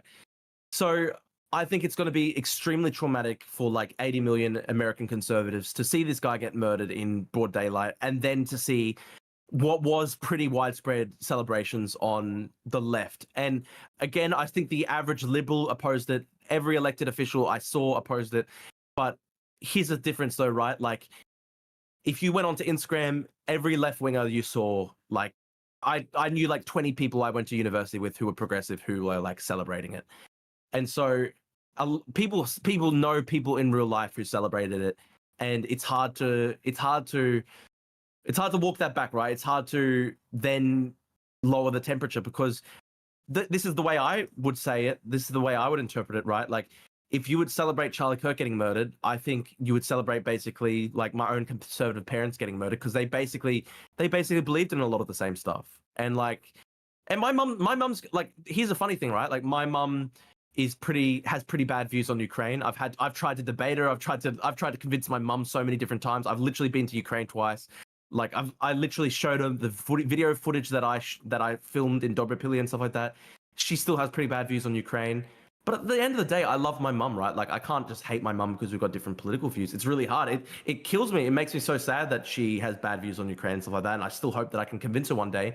But like, we can't just be in the business of like completely canceling or just like writing off like just huge sections of like the public and our own social lives as well, just because we have different views, right? Like at the end of the day, I still love my mother. Like well, she's the person who birthed me. Of course, like my father, you know, I'm one of them queers, you know, and my father is not too plussed about it, but I still love him. You know, I still love my family, even if we you get what I mean, right? About like, some things, and I get what you're saying, but I do want to just throw out there that your mom is very different from Charlie Kirk, and the idea that Charlie Kirk, it was his full-time job. He had a gigantic platform. He had influence, and he knew it, and he used that influence strategically. He was intelligent. And so when you say things like, oh, Ukraine wasn't his top issue, that makes it, to me, worse. It makes it worse when you drive by an issue where tons of people are losing their homes and lives and everything, and you treat it with zero respect. You go, but I don't know, they're all Russian anyway, and you just keep on going. Like, I mean, imagine I go and say, it was Hong Kong, you mean China too? Like, who gives a fuck? Like, if that was the way that I talked about that, then and I'm not saying, again, that you should do anything but react with horror to his political assassination, if nothing else but the political stability of the country, outside of course, his children and everything else. But when we talk about building his legacy, like if I was to die tomorrow by some Russian drone strike or something, I don't need you or anybody else to go out there and start talking about putting my face on some fucking coin or about how great I was, or start making stuff up about how fantastic. Dylan saved so many kittens out of trees. No, I was in a bathroom eating a hot dog and I got fucking destroyed or something in a fucking drone. It was not that cool. And you don't need to like eulogize me as some fucking icon of faith. This is where I disagree with you, man. Like, if Russia killed you, I would immediately go into the street and be like, fucking no-fly zone over Kiev right now, punish the Russians. Like, I don't know. That's my view. Like, I think when people you can be angry, you can be mad about it, but it's one thing to be like, it's wrong that happened. We should do something to stop stuff like that happening again, which I would appreciate if that was to happen to me. But I wouldn't appreciate if people went out there and started like pretending I was something I wasn't, which is what's happening with Charlie. And that's the only problem I have, is that I don't know. Like we can honestly reflect on what this means for the stability and health of the country, of the fact when, you know, Nancy Pelosi's husband gets hit by a hammer, we got everybody joking it. We got elected officials joking about it. We got non-elected officials joking about it, laughing about it. When Charlie Kirk gets shot in the neck, we have tons of Americans who are like, bullseye. When we say tons of Americans, we mean mostly people on social media, not elected officials. But you know, that type of stuff is out there. We can discuss that. We can, you know, but I don't need to eulogize Nancy Pelosi's husband, a warrior of God. Like, I don't need to go out there and do that. Let me say this though, like, maybe this is where we differ a bit, Dylan. But like, if I got killed by a tanky, if I got killed by communists, and I've had like death threats from these guys for 5 years, and Bad Empanadas tried to post my address before and stuff like that. If I got killed by communists, I would literally want Trump to drone strike Bad Empanada the next day. like maybe this is retarded, but like you can hold that position regardless of you get yeah. I'm just saying though, right? Like, I don't know, maybe I am a more angry person than you or something like that, but I just think unfortunately there are a lot of evil people out there. It's not like it matters to me, no. Like, I don't know, if a tanky killed me, I would literally want the next day the government to just like crack down on everything that they do, Discord servers all rolled up, like literally Bad Empanada drone striked or extraordinary rendition to Guantanamo Bay. Like, I don't know, like that's just me. I hate communists so much. After so many years of being harassed and stalked and attacked by them and seeing them celebrate atrocities and stuff like that. So it's like, I don't know. I think the far left stuff has to be crushed. I don't know. Maybe this is where we differ a bit. I mean, look, I tankies don't like me. I'm not liked by tankies. But I also I view them as, you know, gross. I don't like them, but I mean, I also don't know how much I view them as a legitimate political threat, because they're self-defeating. You know, you might Maybe, have yeah. like you might have team fucking. Okay, this is maybe a. I This is Saturday. I don't usually stream. I've been drinking a little bit, so excuse my uncouth, politically Okay, fair incorrect enough. words. Okay, have you been drinking? No, I don't drink. I'm like You're Trump in not that an regard. Australian. But this is the thing. Yeah, I know, it's If true. if I'm out there and you know I get killed or anything like that, I don't want people lying about me. But like it's not going to change anything if I die and then people go out and they like eulogize me. It's not going to change who I was. It's not going to change what I did in my life. How you die does not change how you live. And so I would rather like us have a conversation about what the country needs, how we can support Charlie Kirk's kids if they need that type of support, how we can bring down the tensions, than necessarily like needing to like honestly, I think it could ramp it up. But again, when it comes to the lefties, the hard lefties, a lot of them are self-defeating. If you have team schizophrenia, right? By the fact that their team schizophrenia, they're self-defeating. By the fact if you're going around, Mao Zedong shall rise again, you're never going to succeed in American politics. So I'm not saying these people are never a problem, or never annoying, never make the left look bad, but they, by their own ridiculousness, are self-defeating. I mean, okay, I get your point here, but let me just like let me say one thing, and people could get really annoyed by this, and but I think it does illustrate where we differ, Dylan. Okay, say tomorrow Russia, God forbid, killed you in Ukraine. I would want the correct response by the American government would be to arrest. I need imagination. No, you need to put a picture in my head. How did he do it? Like a drone. Like say you got drone striked by Russia in Ukraine. Okay. The correct response by the Trump administration would be to arrest Hassan Piker. And I know that sounds crazy, but it's actually what I believe. Literally, like 100%. He posted your fucking docs. What do you actually think? I don't even know. Maybe I'm trolling right now, but like he posted your fucking docs. That's what I don't get. That's what I said before we went live, Drew. I said the problem with Drew is I don't know where the man starts and the meme begins. And you said, "This is my unironic position." Is it? I'm laughing right now, but look, this guy literally, he's a communist who posted your docs. He celebrated like Russia carrying out atrocities and stuff like that. If you got killed by Russia in Ukraine tomorrow, crack down on Hassan Piker. Genuinely, I don't know. People are gonna clip that and get. I don't want to Jimmy. You know what? You know what you would do, Drew. You know what this would do. You would Jimmy Kimmel Hassan Piker. His streams would get bigger. Maybe he'd get more viewership.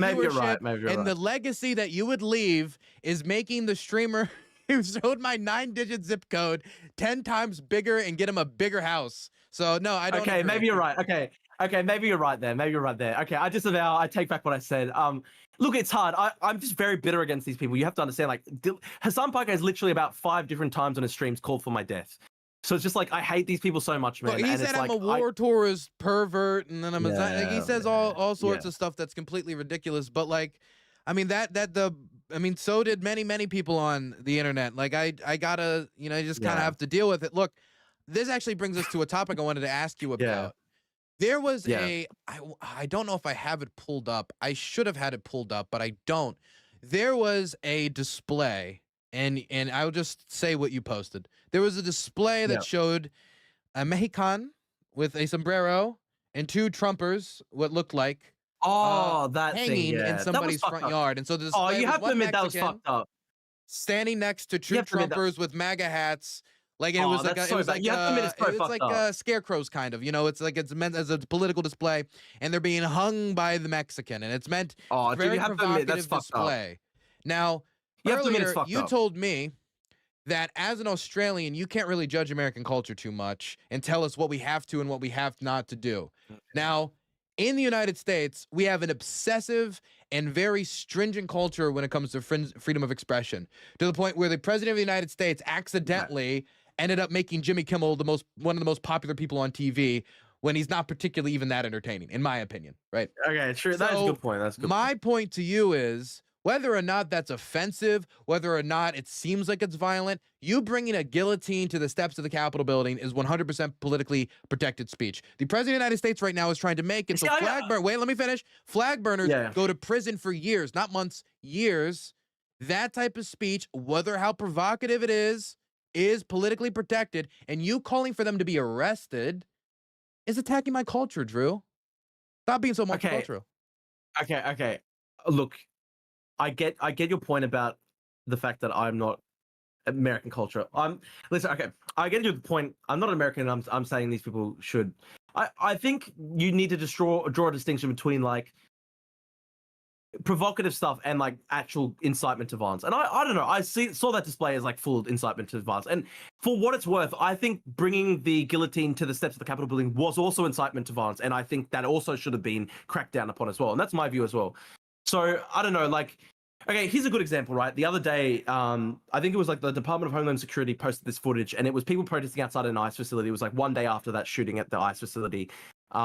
It was another ICE facility in the country. People were protesting outside. It was one day or 2 days after that mass shooting at an ICE facility in America. And like the left-wing protesters were screaming, literally, shoot ICE, shoot ICE, shoot ICE, kill ICE. Like, I don't know. Do you think that's protected free speech? Because I would think that like literal direct calls to murder of federal agents would surely not be protected free speech. No, I don't think if you're going out and you're saying if you're making actionable calls to violence, then I think that you should be obviously investigated at the very least. I don't know if we need to throw them in prison for years because of their speech. I think that's a little far. I think maybe like probably 2 weeks in the slammer after they cry a little bit, they probably go home and hug their mom and be like, I'll never do it again. Yeah, I think work at Walmart. I think it'll probably be fine. So I don't think we need to throw them in the gulag or whatever. Yeah, I'm not saying gulag. I'm not saying State gulag. Committee would have decided. But when we talk about that display, I'm not saying gulag. I'm not saying gulag. I'm not saying gulag. You know the band Gvar? Are you familiar with that band? They're a band. There's these giant like monster alien uniforms, and they've been doing rock music for like 30 years. Okay, it's not important that you know them. What you need to know is that a tradition at their shows is beheading political figures. A tradition at their shows, they've beheaded the Queen, they've beheaded President Obama, they beheaded President Biden, they beheaded President Trump. Actually, no, they disemboweled President Trump. Let me be clear. I need to be fair. What's it called? How do I spell it? It's like GWAR, like war. It's like okay, I'm looking. It's not my type of music, but I'm using them as an example of the type of speech that I still believe should be protected. Yeah, GWAR. Yeah. If you look up beheading or something, libs of TikTok. I'm looking at it now. Yeah. The letter they showcase enactments of graphic violence that result in the audience being sprayed with fake blood, urine, and semen. Like, yeah, not only do they behead, I have to say, I hate this Joe stuff. Biden's neck blood gets sprayed over the crowd, so everybody can literally bathe in the president's blood. That, to me, as an American, is easily 100% protected speech.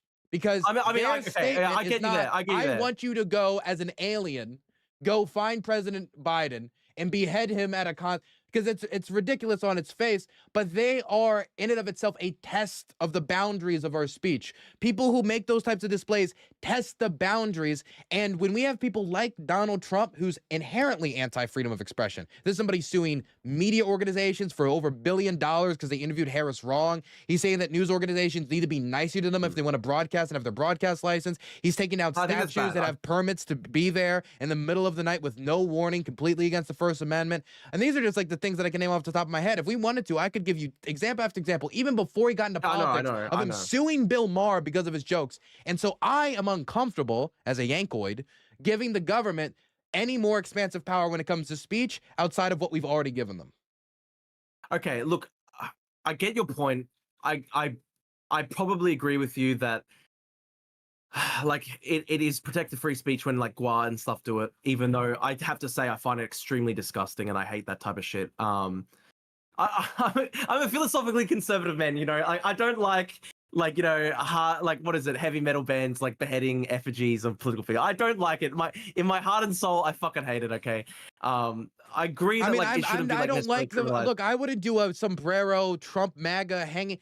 My point isn't that this speech is great. My point is that we need to protect even some of the grossest speech, because in other worlds, our speech would be viewed as a gross speech. If I was to put a display of Putin getting beheaded, should I be treated in some way with the power of the state? No, because that would be base.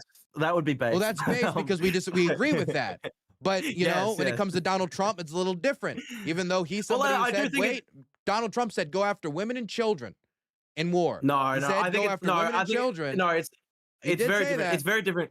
It's very different because Trump is a democratically elected leader who was voted by 80 million Americans. Yeah, but if you democratically blow up a child, you still blew up like a child. My point isn't to say that it's good to attack these people. My point is that if people want to engage in radical, aggressive, offensive speech, one of my tests I remember talking to people about freedom of expression in China, And my easy test was, can you go in the middle of like the square of wherever you are and just start cursing out the leader of the country in the most vile ways imaginable? If you I can, think you should be allowed to do that.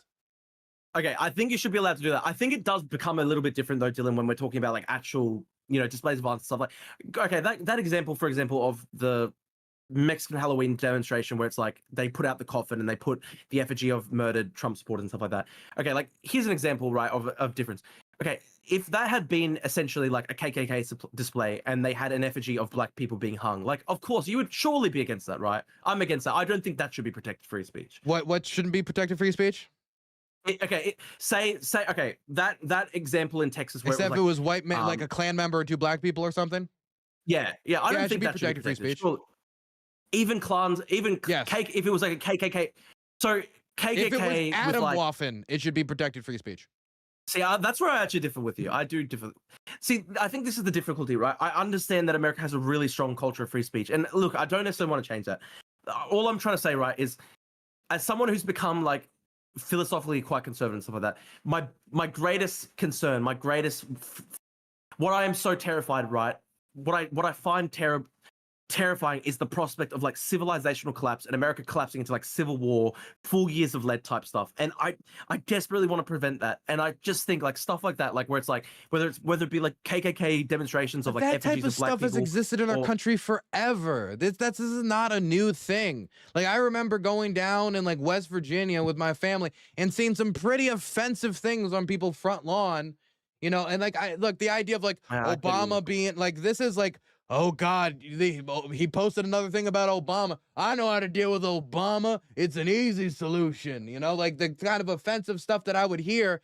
And at the end of the day, like I think it's gross, I think it's horrible, but this is constitutionally protected speech. And it's one thing, Drew, it's one thing if you were to say, you know what, it should be taken down. Maybe the local housing council or the local like groups should say that's, bringing down our housing values. And like, what do they call it? A homeowners association. One of the little homeowners dictatorships comes in and says, you cannot have that on your lawn. I don't like a lot of these homeowners associations, but they go and they do that. Okay. You said they needed to be arrested. But I would genuinely like if a KKK member put up an effigy of black men being hung, like I would genuinely think that's like should be criminal offense. That gets posted on social media all the time. I see it's on Twitter every single day. I see people posting. I've seen that Wojak of a trans person hanging themselves almost every single day on X.com. I see that one. Who's been arrested for it? And should we arrest people for social media posts like that? Not social media. Okay, not social media posts, but social media posts about hanging and lynching people. That's okay, but not okay, but legally okay. Effigies, that's different. Okay, look, I get what you're saying here. I understand it's a very fine line. I don't want to see America go down the route where it's like Britain, where literally in Britain people are getting arrested all the time for just social media posts. That's fucking crazy. I hate that. I don't want that to happen. All I'm saying is like direct incitement for violence. There has to be stronger response to like direct incitement to violence. Okay, I agree with that. And if somebody says kill XYZ, attack XYZ, you should go after them. I even think people who like might even be actively just encouraging civil war on social media should at the very least be looked into. If not, if depending on how they make their call, like if they say, here's the local electrical substations, I think, okay, that isn't just libs of TikTok just randomly saying civil war. That's actionable. You need to move on that. But I agree with you about the risk and the danger of civil war. Like we said, war is the degradation of law. It is the destruction and absence of law. And people don't want that in their homes. People don't want that in their communities. The idea where you're vulnerable. You have nothing protecting you and your family from artillery shells, drone strikes. And this war is going to be a lot different than the last time Civil War hit the shores of the United States. And so I agree that this is something we need to fight against. I think anybody that's calling for civil war or trying to use the moments to increase tensions should be socially ostracized from society, pushed out of public commentary, should be viewed as these are people that want you to murder your neighbor. When Andrew Tate goes out there and he says civil war, he wants you to fight and murder your neighbor. When Email Sean says the same thing, he wants you to murder your neighbor. When libs of TikTok says that, they want you to murder your neighbor, depending on their political views. Like, and if you think that it'll be their homes burning and not yours, you are a naive fool.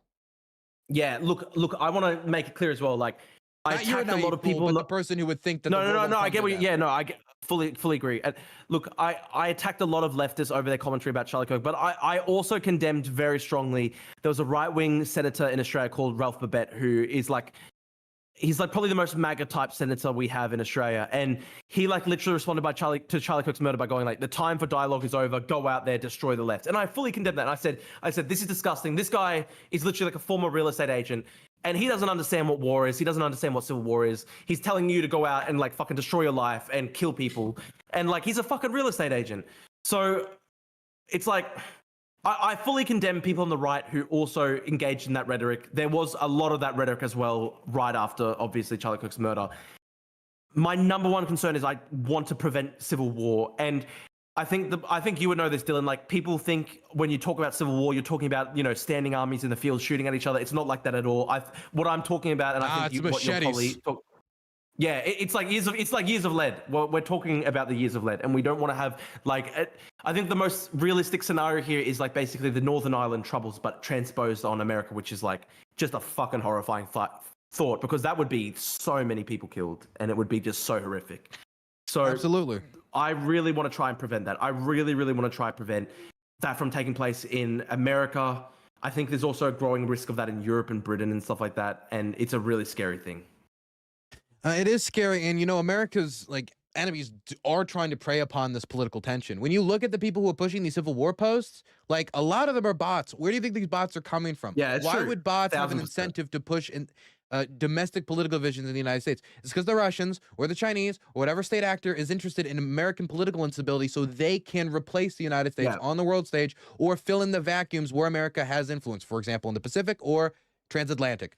So this is something that is also pursued as the state policy of other governments. The Internet Research Agency is public knowledge. What Prigozhin was doing is public knowledge. So it's something that they see as a vulnerability that they want to exploit, which is why I get so particularly offended when I see people who are supposed to be Americans helping them exploit that to try to increase divisions. I think it's a lot of people who either A, have ideas so dog shit that they would never be able to get anyone to agree with them unless they were under the barrel of a rifle, or B, outside of the ideas being complete dog shit, you're just wait 1 second, I got a message. Oh, okay, sorry, I just need to pay attention because like air raids and stuff. Yeah, of course. Is that a dog? Yeah, I got a dog here. Yeah, hello doggy, how are you going? What type of dog is it? Creature. Labradoodle. She's very beautiful. She's a very beautiful creature. Only 10 months. I love her so much. Name? Belle. Oh, that's adorable. I completely forgot my point. Your dog. Sorry, you're talking about the air raids, and you're talking about the Civil War, and Americans who are kind of like. Oh yeah, there's the people who will never be able to get their ideas unless they do it under the barrel of the gun, and there's people who I genuinely believe, like Tim Pool, who want to profit off of us killing each other. In the way that he talks about civil war constantly, the way he pushes civil war constantly, it's the way that Americans, when they hear, the last time war really touched our shores outside of Pearl Harbor was the Civil War. So when Americans hear that, that's like the only possibility of war reaching our shores, because there's not going to be no Chinese invasion of California. There's going to be no Russian invasion of Alaska. That's unrealistic. If we kill each other, that's a lot more realistic. And so when people hear that, they pay attention to it, and he exploits it. He sets out that alarm, drags people in, and unknowingly, I think it's us closer to something like that. Not because those warnings that seem less like warnings and more like prepare. Yeah, I agree, because when I fully agree with you there. Like when Tim Pool says that, he's not going like, we need to prevent the years of lead, guys. He's actually being like, you have to get ready, and like that is fucked up rhetoric. Whenever I talk about this stuff, it's always in the context of this is the absolute nightmare that must be avoided at all costs. And I don't know, it's really scary. Like I remember I had a thought experiment that I posted to Twitter, and I was like, okay, this is actually really interesting. I'm interested in your thoughts on this, because I know obviously like a free speech absolutist and stuff, and that's very fair within the context of American culture and stuff. But I am genuinely interested in your thoughts. So I said like, okay, say that an American Civil War scenario would be like the years of lead, and it's like more than 30,000 people being killed from political violence in any given year, right? That's the definition or the threshold of a civil war, and say that like the killing of Charlie Kirk just theoretically made the likelihood of like civil war go up to like, I don't know, like 25%. Again, this is just a thought experiment. Would you accept, I don't know, like just like say 50 people who had celebrated Charlie Kirk's murder being arrested and sent to prison for like 1 year if it were to theoretically reduce the odds of civil war from like say like 25% to like, I don't know, like 5% in America, and with the actual like outcome of a civil war being like 30,000 people killed from political violence in any given year? Just a thought experiment, and I know it's a lot of people are really pissed off when I arresting people for speech decreased the likelihood of civil war, and we could prove that through some graph or something. I'm saying theory, because I said as part of this thought experiment, assume that it actually does decrease the risk of civil war. And I actually did get some people who were like, no, even if we went into a civil war, I would still oppose that. So I had some people in America who were so absolutist about it, where they were like, I would literally prefer us going to a civil war. The thing is, if you have these certain rules and you have these certain institutions, like if you start saying, I'm going to bend the First Amendment because this one just seems a little too dicey, right? You have to have a certain standard that can be applied between instances. You can't just do a case-by-case basis. If that seems, that one, okay, that was, you have to be able to apply some standard, or the values by which, you know, defines America, is the things that we do unite each other around each other when we have such Californians and West Virginians live very different lives, typically. And so the things that unite them, I think, is exactly what stops us from killing each other. And so the thing that I'm scared of, Drew, is, okay, if this scenario was true, that if we arrested this one guy or these two guys who were causing all the tensions and that would solve the problem, then I guess you would, in that world, maybe you'd be able to win me over. But my fear is that by destroying the barriers of these values that we have built in the United States, that are the things that do still unite us, irrespective of our huge cultural, religious, and economic divides, then we might actually destroy the few barriers that are keeping us together, that is keeping the Union alive and keeping the longest running active constitution on the planet still going. Look, that is a fair point, and I think you've actually made a pretty good argument there. When you articulate it in that way, I certainly see your point, and I think you're right. I guess it's hard for me, right? Like, I've gotten really into like sort of like Lee Kuan Yew posting and like a preference for like law and order and stuff, like since, especially over the past year, like just seeing like I got a lot of questions about that from people on Twitter. Yeah. Like, see, that's the thing. Like, it's, I guess if you're somebody whose main concern and the thing that you're terrified is like sort of civilizational collapse into like civil war and stuff like that, that's probably why you start liking somebody like Lee Kuan Yew, who unfortunately did have quite like strict methods and authoritarian methods. But it's like, the reason I like Lee Kuan Yew is I still think it's within the framework of an overall relatively free democracy. Like, it's not like actually Russia or China or anything like that. I don't know. It's interesting. We can discuss this sort of thing a bit. Actually, I do need to ask you, do you believe Muhammad Khalil should have been deported? I actually do. I genuinely do. Why? He's not a citizen, and he was calling for like the destruction of like the American empire, and he was like cheering on foreign terrorist attacks and stuff like that. I just genuinely think like his presence, like what does his presence in the country contribute towards America that actually makes the country better? It's an adherence to its values. Is he really adhering to America's values? Like, he literally hates America, talks about destroying America, and he's like, a lot of Americans that hate America. Look, I agree that people. It's a bit different. I think it's a bit different when you're a migrant to America. Should have a desire, should have a love for America, should appreciate things about the United States. Because if you're going to move here and you're moving here for anything outside of there's an economic opportunity here, you know, we do have a shared culture, we do have a shared identity when it comes to the values that we uphold. You have to be able to live with the fact that your neighbor, like, you might be the most like fundamentalist Muslim or fundamentalist Christian or fundamentalist whatever, but you live next to a polycule and you'll just have to deal with it. This is the United States of America, right? Yeah. If you can deal with that, then I think you can live here. Now, Muhammad Khalil, I don't know about him specifically cheering on the terror attacks, but my opinion about critiquing America as a position of empire, fine. I don't care. Why would that mean that we need to deport somebody? To critiquing foreign governments, critiquing the United States, the thing that would only concern me is if he seemed to be some sort of domestic terror threat, or he was actively trying to encourage the killing of people, that would be this like barrier. Or he was clearly saying, I don't care about America. I don't want to be a citizen, or I want to be a citizen, but I don't care about a First Amendment. I don't care about the Constitution. I don't know any. I don't want to learn anything about it. Like, okay, this guy does not like American culture and civilization. Like, he's literally cheered on foreign Islamist terrorist attacks. I think he's a threat to other Jewish people in America, other minority groups, because he ultimately holds to like a pretty hardcore. How did he cheer on the terror attack? Did he did he point out a statement or like a tweet or something? He said that like October 7 was justified, and like basically said like it was a good thing. So did he say that, or was that part of a joint statement? I'm genuinely asking.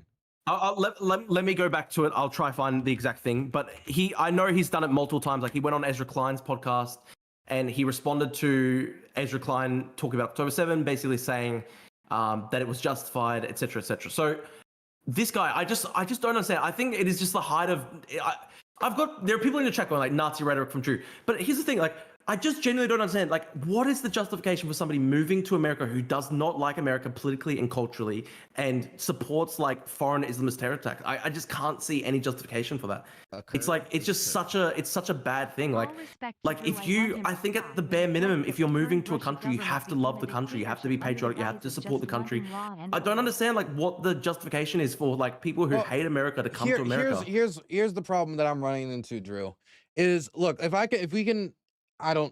Muhammad Khalil I think is just one example of what I'm more worried about as a pattern of behavior. If he himself is like, go do terror attacks are cool, you should go kill civilians. If he's saying that type of stuff, then yeah, deport him. I'm not gonna stick my neck out. I think he's doing direct incitements to violence. That's a crime in the United States.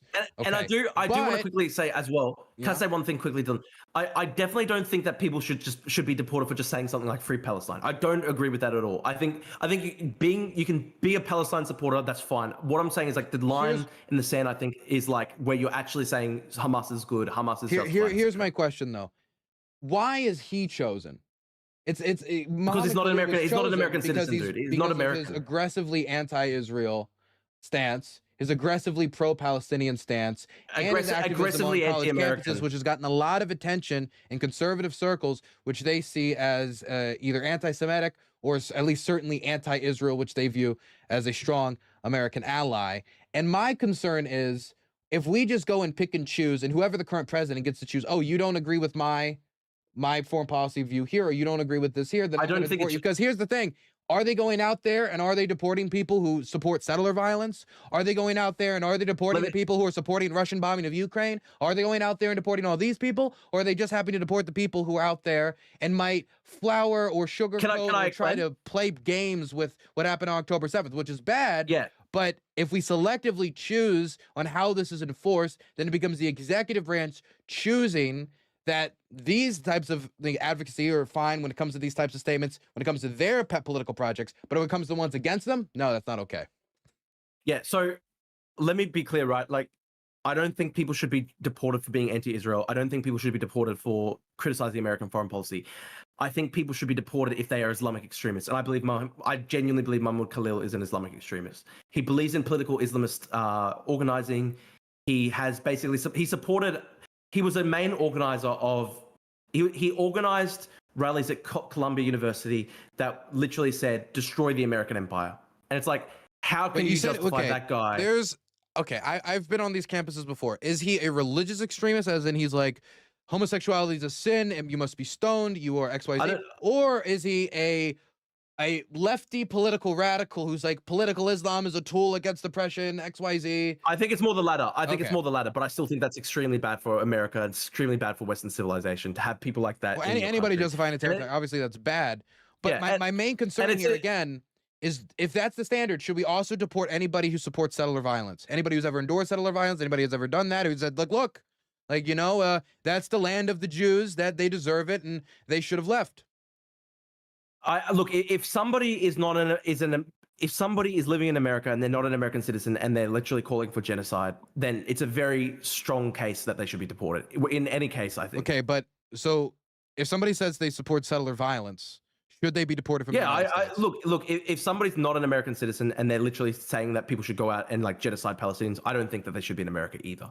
I don't think people who support genocide should be in America, but I do genuinely think overall the threat of Islamism, political Islamism, is infinitely greater than anything from Israeli settlers in America or whatever. I genuinely believe that very strongly, and there's just a massive cultural gap between like Western civilization. Wait, political and, like, Islamism is a threat to the United States. What do you say? Sorry. Okay, I maybe you can talk. I'm not a European. Okay, I spent time in Europe, but do you think it's a threat to the United States? Like political Islam could take over? Yeah, I've not take over, but I think it is definitely a threat to America, considering there's been multiple terrorist attacks in America that have killed like literally thousands of people at this point. Well, yeah, I think there's a threat of like religious extremism and bombings that are associated with that. Whether it be, of course, you have 9/11, the most. Probably has the most devastating kill count. Then you've got Timothy McVeigh. Then you've got all these other people. You've got the Boston Bears. Here's a good theory, right? You've got all this type of religious bombings. I just I don't know. I've got a great question for you. I've got a really good question for you, right? Okay, remember when Hassan Piker said America deserved 9/11? Yeah, I remember that. Okay. Say there's somebody who's not a citizen, they're on a tourist visa in America, and they say that, and they're a Muslim extremist. Do you really think that they should be in the country and their right to free speech should be protected? Well, if they are religious extremists and they're coming here and saying 9/11 and they're not a citizen, like 9/11 is good, we should do more 9/11s. I mean, it's hard to say because I think advocating for more 9/11. Look, I don't think they should be here. If you don't like the country, you probably shouldn't be here for obvious reasons. I think that's like a normal view. I think that's a normal view. Making it like if you're going to deport somebody for speech, you have to. I think it has to be pretty clear cut. I think it has to be like the type of standards that you have with slander cases, because I just see how it could be easily abused. And so I agree that there is some line, but I think that line should be basically as far as possible. Okay, I mean, look, I understand your point, and I think that's pretty fair. I mean, there is a big problem though, where it's like, how do you deal with the fact that there are people who've moved to America as like sort of Muslim migrants, they've naturalized, they've become citizens, and then they do stuff like Hassan Piker, where he's like literally justifying 9/11 on stream. Like that is a big problem for the culture. Well, no, I think Hassan Piker is like a perfect representation of an American. He is, very consumerist, covered in like, types of like luxury clothing. He's streaming, playing video games all the time. He's made his country, he's made his future here. He's employing Americans. He's living the American dream, even to the point of giving your hot, spicy Yankee tanks. Like I disagree obviously what he said about 9/11, but I think he's an American citizen. He's an American citizen. He's American in a legal sense, but I think culturally he pretty much hates America. He doesn't seem to be particularly. I mean, I don't know. Like hate America. I think he hates what we do on the world stage. Dude, I think he has melted his brain with America Bad syndrome to the point where he is missing the forest for the trees when it comes to a lot of world conflicts. And I think that like, one set track mindset is negative. But I also know so many people like on college campuses who were just born here who believe that. So I don't know if we should really be saying like, okay, well, since you're a citizen, you have extra free speech rights. I'm not necessarily saying they should have extra free speech rights. But if Hassan can say that about 9/11 and an immigrant can't, don't they? Well, Hassan is an immigrant himself. I don't think I mean, he's obviously naturalized. Citizens. Once you're a citizen, he's unfortunately naturalized. Okay, he's unfortunately naturalized. You got in the dinghy. I understand that he's unfortunately naturalized, but I honestly think of Hassan Piker as just a paperwork American. I don't think he actually likes America. I think he basically hates America. And I think that's really bad for the culture. And I think it's people like Hassan Piker who are actually creating this massive backlash against immigration in America and across the Western world. Because it is a really tough thing. Like my family descend from migrants to Australia, right? 60 years back. And I genuinely think that people who are migrants should be patriotic and should love the country and should be thankful. I don't think that people should be going around doing what Hassan Piker does, and literally as a first generation American, literally cheering on 9/11 and terror attacks. I think that is just like a disgusting way to be. I think it's a disgusting way to act. I'm talking culturally right now rather than legally. Like I think it's a huge problem for the culture. Like if you have like first generation migrants like Hassan Piker who are going in and then they're just like literally cheering on terrorist attacks and talking about how much he hates America all day, like that's a horrible problem for the culture. Yeah, I mean, I do think that if you're gonna move here, you shouldn't cheer on, or I mean, he didn't cheer on 9/11. At least he said that it was. He kind of did. He said it was justified. He said we deserved 9/11, and then he clarified his position to say, due to our imperial policies in the Middle East, this was the backblast of what was caused by our act. He's not cheering it on as much as he is, trying to put the background, what he would say, putting the background context upon why it happened. I don't agree with it. I don't agree with it still, but I don't know if I would call it cheering on. This is a good question, though. Like him saying that America deserved it. America didn't deserve it. Definitely when you talk about those civilians, they didn't deserve it. Nobody deserved it. And when we talk about like America deserved 9/11, what did that mean for the people? Like what did that mean for the people of Afghanistan? What did that mean for the Middle East? Hell, that's having effects on South America. It's the AUMF that is allowing Trump to strike Venezuelan boats. Like the out effects of 9/11 is multi-generational and devastating. There's somebody in the chat who says, I know Drew would be too cowardly to say that to Hassan's face. No, I would just straight up say it to his face. I've said it multiple times. I've posted it like dozens of times, and he sees my tweets because he's active I don't think Drew would be too cowardly to say that to Hassan's face. I don't think anyone would be too cowardly to say it to Hassan's face. I don't think Hassan is an intimidating figure, to be quite frank.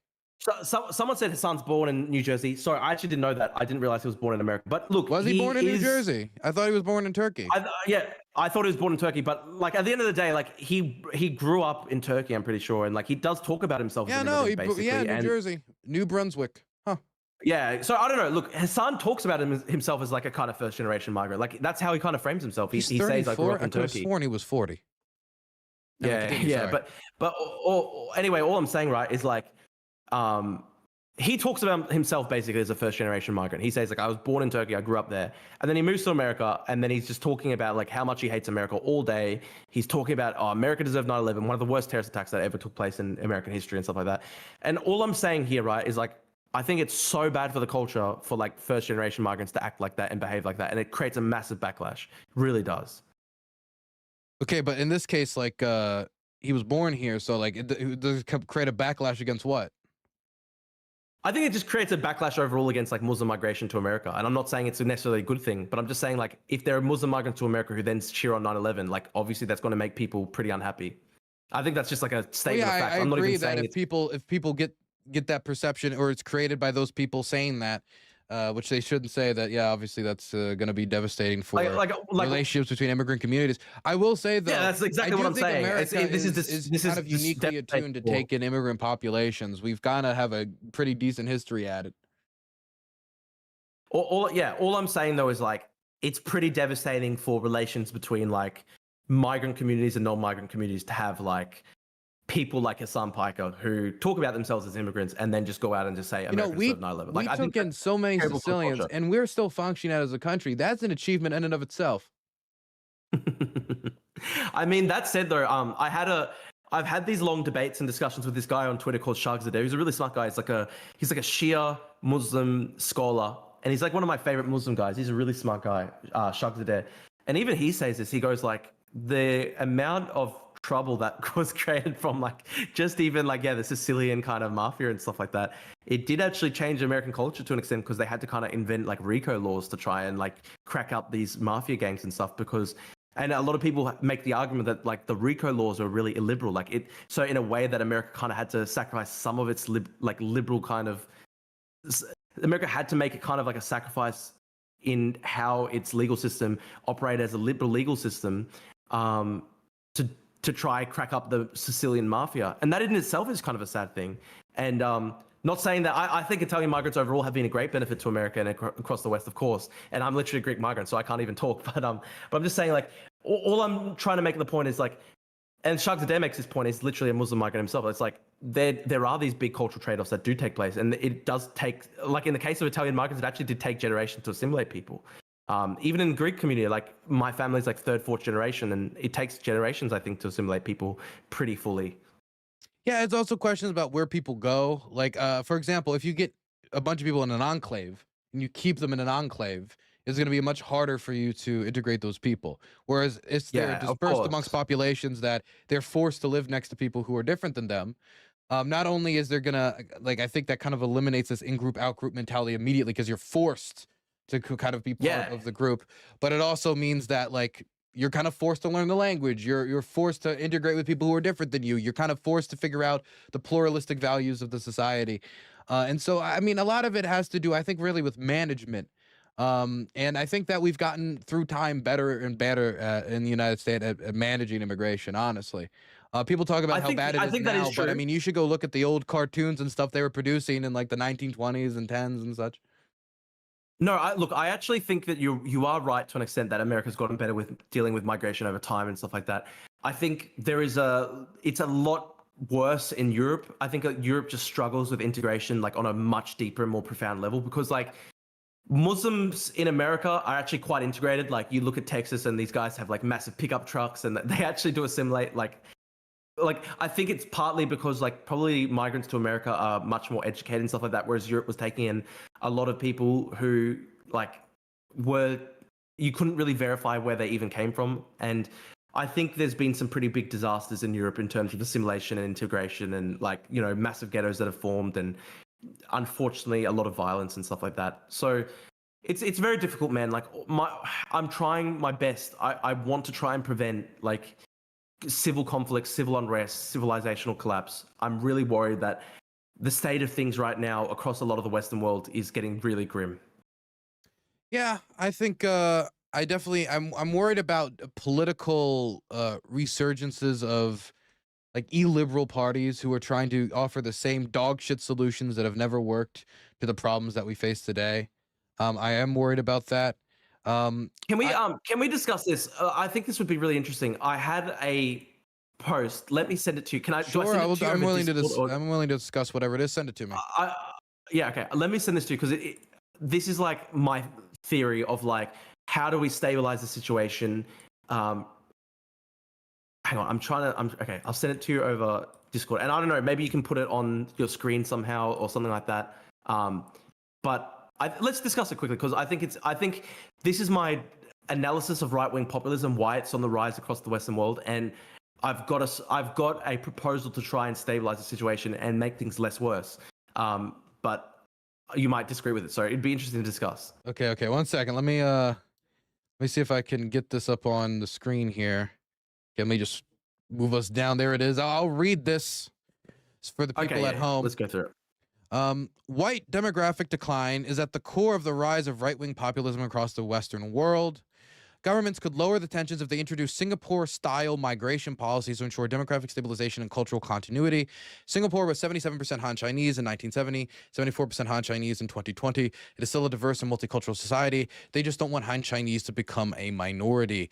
If progressives were pragmatic, they would just accept this policy in order to prevent backlash against long-settled migrant groups already in the West. But instead, some leftists like Mélenchon and Corbyn actually seem to believe it would be a good thing to push white people into a demographic minority. Mélenchon talks about the creolization of France as a positive step towards the end of history.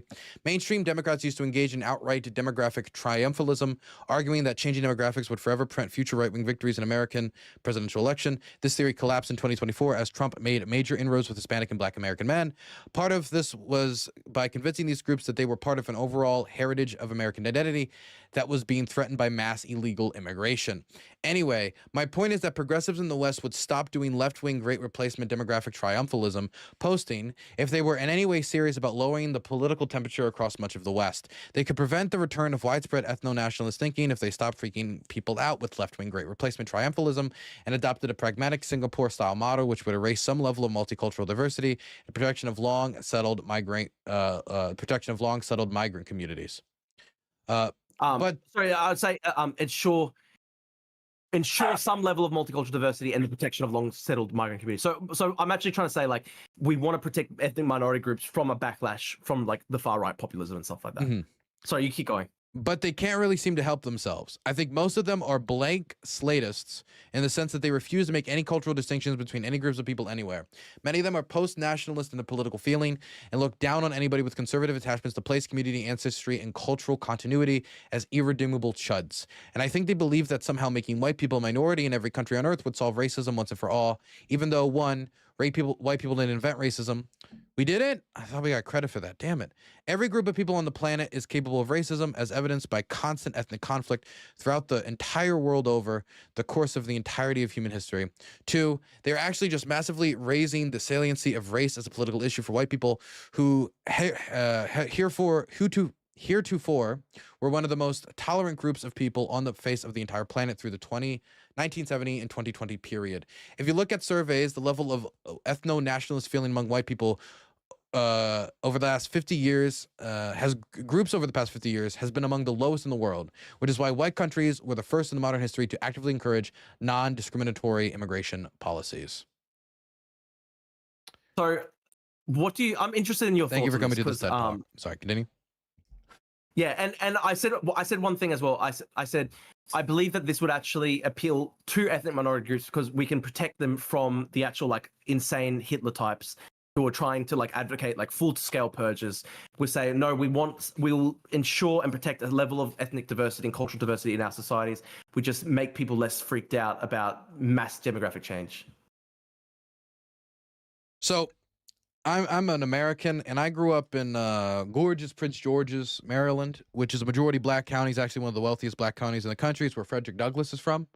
For anybody who might, care a little bit about American history. And so I grew up surrounded by black people. I was usually the only white kid in my class, or I was one of maybe 2. And there was there was 3 white kids in my entire graduating class.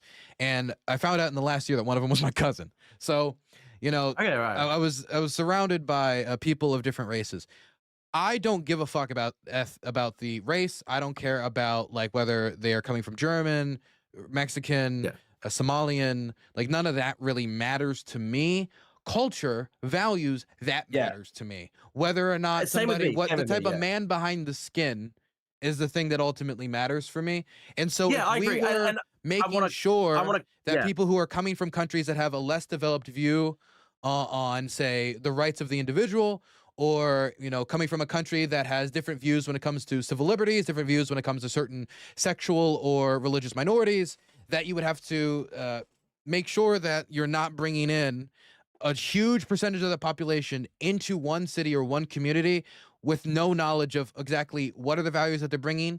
Are they transferring with our values? Are they adopting our values? Or are we essentially going to cause a crisis in these small communities as people not only face a housing crisis as, housing prices go up and there might not be enough to replace it, but you could also, isolate these people and create that sort of a backlash. I also believe the backlash could happen. And I want to say that's all really well said. That is really well said. And I do also want to say, like, it's not for me about skin color at all. It's more about culture. That's what I'm interested in. But yeah, sorry, you keep going. Got it. It's just it seemed to be all about white people and it's like white demographic, white this, white that. I don't really care about white. No, well, I don't really care about that either. I'm just saying, like, I think that's actually what is freaking people out, and I think that's why there is so much far right populism in the world today. So, do you think we need like a white quota in this country?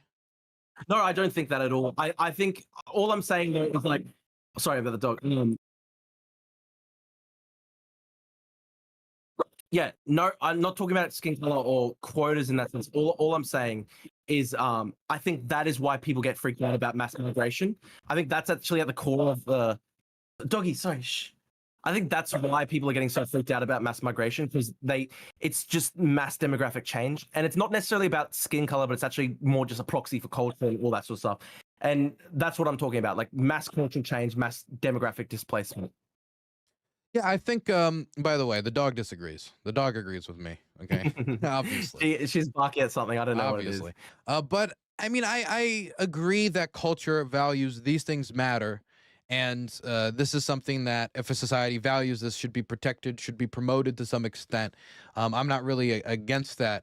It's good that we agree that it has nothing to do with race, well, let me put it this way, and this is not something I care about. Like, if tomorrow everybody in America was black, would that matter to you if they all had the same values?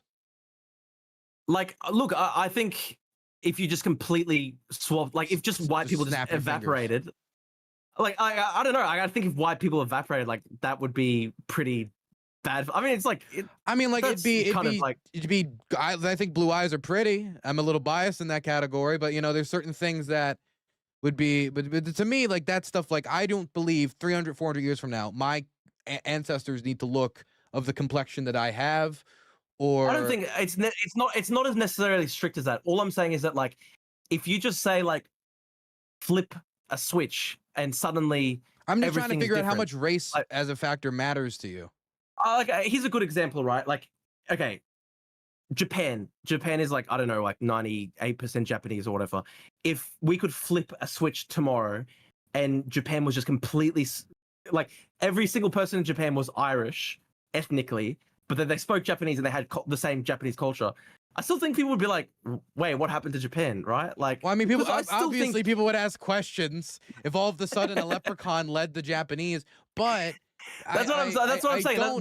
That's my response to your thing where you said if everyone in America like whether or not people would notice. I was just trying to figure out if that matters at all to you, because to me, culture, values, these are things that are tangible. These are things that you can hold on to irrespective of, you know, your skin color or whatever.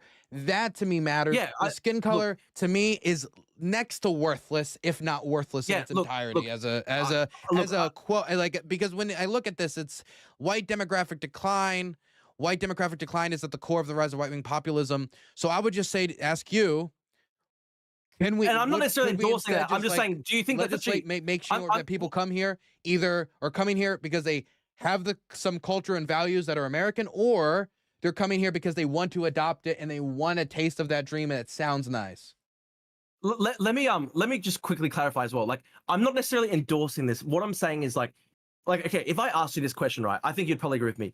Would you agree that probably a major part of MAGA feeling, why MAGA has become a major force in American society, is white conservatives are concerned that they'll become a white minority in the country? It is probably one of the contributors. I can't say if it's I'd say it's 40, I reckon 30, it's but it's a contributor. I reckon like fear of demographic change is a major part of it. And look, I actually don't think it's necessarily, I don't think people necessarily, obviously there are racists who genuinely just are obsessed with skin color. For me, I don't care about skin color. I'm talking about the wider culture. And look, you do have the thought experiment where it's like, okay, if America was completely the same culture, but the entire people was different. Look, I think ancestry is a part of a conservative view of the world. Like, you also do care about ancestry. You do actually care about, to some extent, like, I think there should be some sort of like continuity between, like, you know, my ancestors and my future descendants, right? So that would be my response to you saying, like, if you could flip the switch and suddenly the whole country was like completely ethnically different, but the culture was the same. I still think ethnicity is a part of it. It's not the only part. People shouldn't be judged by ethnicity. All I'm saying is that, like, anyone who has a conservative attachment to place, nation, ancestry, culture, and stuff like that, like, they will care about, like, you know, a certain amount of continuity between, you know, ancestors and future descendants. I remember I don't know if I called this conservative pitch, but this was a pitch from maybe a classical liberal pitch of a post-race society. The idea that is not a factor that people consider. You don't think a post-race society is possible?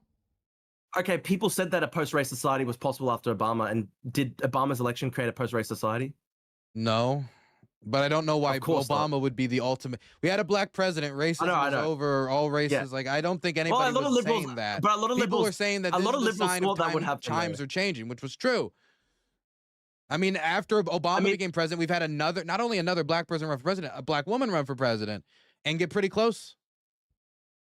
Yeah. All I'm saying is, like, sorry, so what was the context here again about? Oh yeah, no, there were some liberals who basically sort of thought that, like, the election of Obama would hasten a post-race society. I would love to have a society where nobody cared about race, but unfortunately, I think we're very, very far from that in basically every single country in the entire world. Don't you think that if we make race quotas for immigration, if in order to that's not what I'm arguing. So you just want culture quotas? You don't want? So we don't need to have a majority of white people in this country. That's not a concern. But by the way, I think we're not actually. Hang on, no, we are on your. No, we're back live on your thing. Look, I would say I'm not talking about race quotas. I'm saying that migration should try and reflect the exact, like, try as best as possible, like Singapore does, to reflect the exact demographics of American society. So American society is like what, like 60% white, 15% black, 25% or 30% Hispanic. It should be a mix. I think it should be a mix to stabilize the demographics of the society. rather than having mass demographic change that freaks everybody out. And it's a conservative viewpoint to try and stop the rise of ethno-nationalist feeling, because what I'm concerned about is that the current amount of migration that is occurring in Europe, America, Australia, it is actually raising the saliency of race as a massive amount in the population, because the mass demographic changes are occurring. Yeah, no, I have no interest in that. I have no interest. I want anybody who can contribute to the United States, irrespective of the color of their skin, to come to the United States and contribute. Yeah, and I'm not judging them by skin. I'm talking. Well, the thing is, if we're managing demographics, I'm saying by ancestry to manage. Well, we need to keep 66% white people, 13% black people, 20-something% Hispanic people. If we do that, we're ultimately going to have to tell people. The majority of people who want to immigrate to the United States are not Europeans, by the way, especially right now. And you're going to have to tell people who are completely contributing candidates, I'm sorry, you can't come here because we're worried that your existence in our country is going to make people racist. Okay, but America, to an extent, already does this. It feels like racism holding America back from its full potential. What I'm saying, though, is America already has country quotas, right? So I'm pretty sure there's a cap on the amount of people who can come from any one country in any one year. And so isn't that itself discriminatory? I didn't say that there shouldn't be any amount of discrimination. I just said out of all the factors that we should consider, race should not even be on the board. I'm not necessarily, again, I think race is the wrong way to talk about this. I'm talking more in terms of like nationality. You talked about it as 66% white people and 13% black people. If you want to say what do you want to do? Why does 40% why does 30% Islam? I have no clue what the way you'd want to do it, but you framed it racially. I'm talking more about, rather than race, it's more actually a question of nationality / cultural / sort of like civilizational / culture type thing. Because it's like we all know that, like, here's a good example, right? Like in the past. Oh, you need them to be Western. That's what you mean. I think that's a big part of it. Because, like, let me explain this to you, right? Like, there was a long time where white ethnics were considered like an ethnic group in America. And then now they're kind of just considered to be like assimilated white people. So I'm saying like maybe 60% of if the population is like 60% sort of like Western, keep migration at maybe 60% Western, but you can still have a strong level of diversity as well. It's not. This would actually still allow for a large amount of diversity, still allow for a large amount of multiculturalism and stuff like that, but it would just try and stabilize things so that people don't get so freaked out and so that there is not a rise in ethno-nationalist backlash. Because I'm trying to avoid stuff like Trumpism, right? And I genuinely think the reason why Trumpism is currently currently in charge in America is because, like, right-wingers got so freaked out by mass demographic change that they basically were like, remember when they talked about the 2016 election as the Flight 93 election? And they talk about politics in such existential terms where they literally are like, this is our last election, this is our last hope. If we don't get elected now, then the demographics mean that we'll never get elected ever again. Conservatism will be destroyed in America. Like, this is how they talk about politics. They talk about politics in such an existential way, right? And I'm just like, trying to say, like, the reason why I think people are so panicked talking about politics in such an existential way, and then that feeds into their tolerance for a rising amount of authoritarianism, their tolerance for Trump doing crazy stuff, is because they see politics in such an existential, scary fashion, right? And I'm saying, if you were to just like stabilize the situation and just say, we're going to stabilize the demographics of America, we're going to stabilize the migration situation, I genuinely think that like Trumpism would not be in charge of America. As we're talking about like Western civilization, it's very vague. It's, you know, everybody has I know it's vague. I know it's Western, vague. You know, it's, and I understand what you're trying to get at. But I mean, this is just be a question of, again, legislating the type of people we would want to come into the country.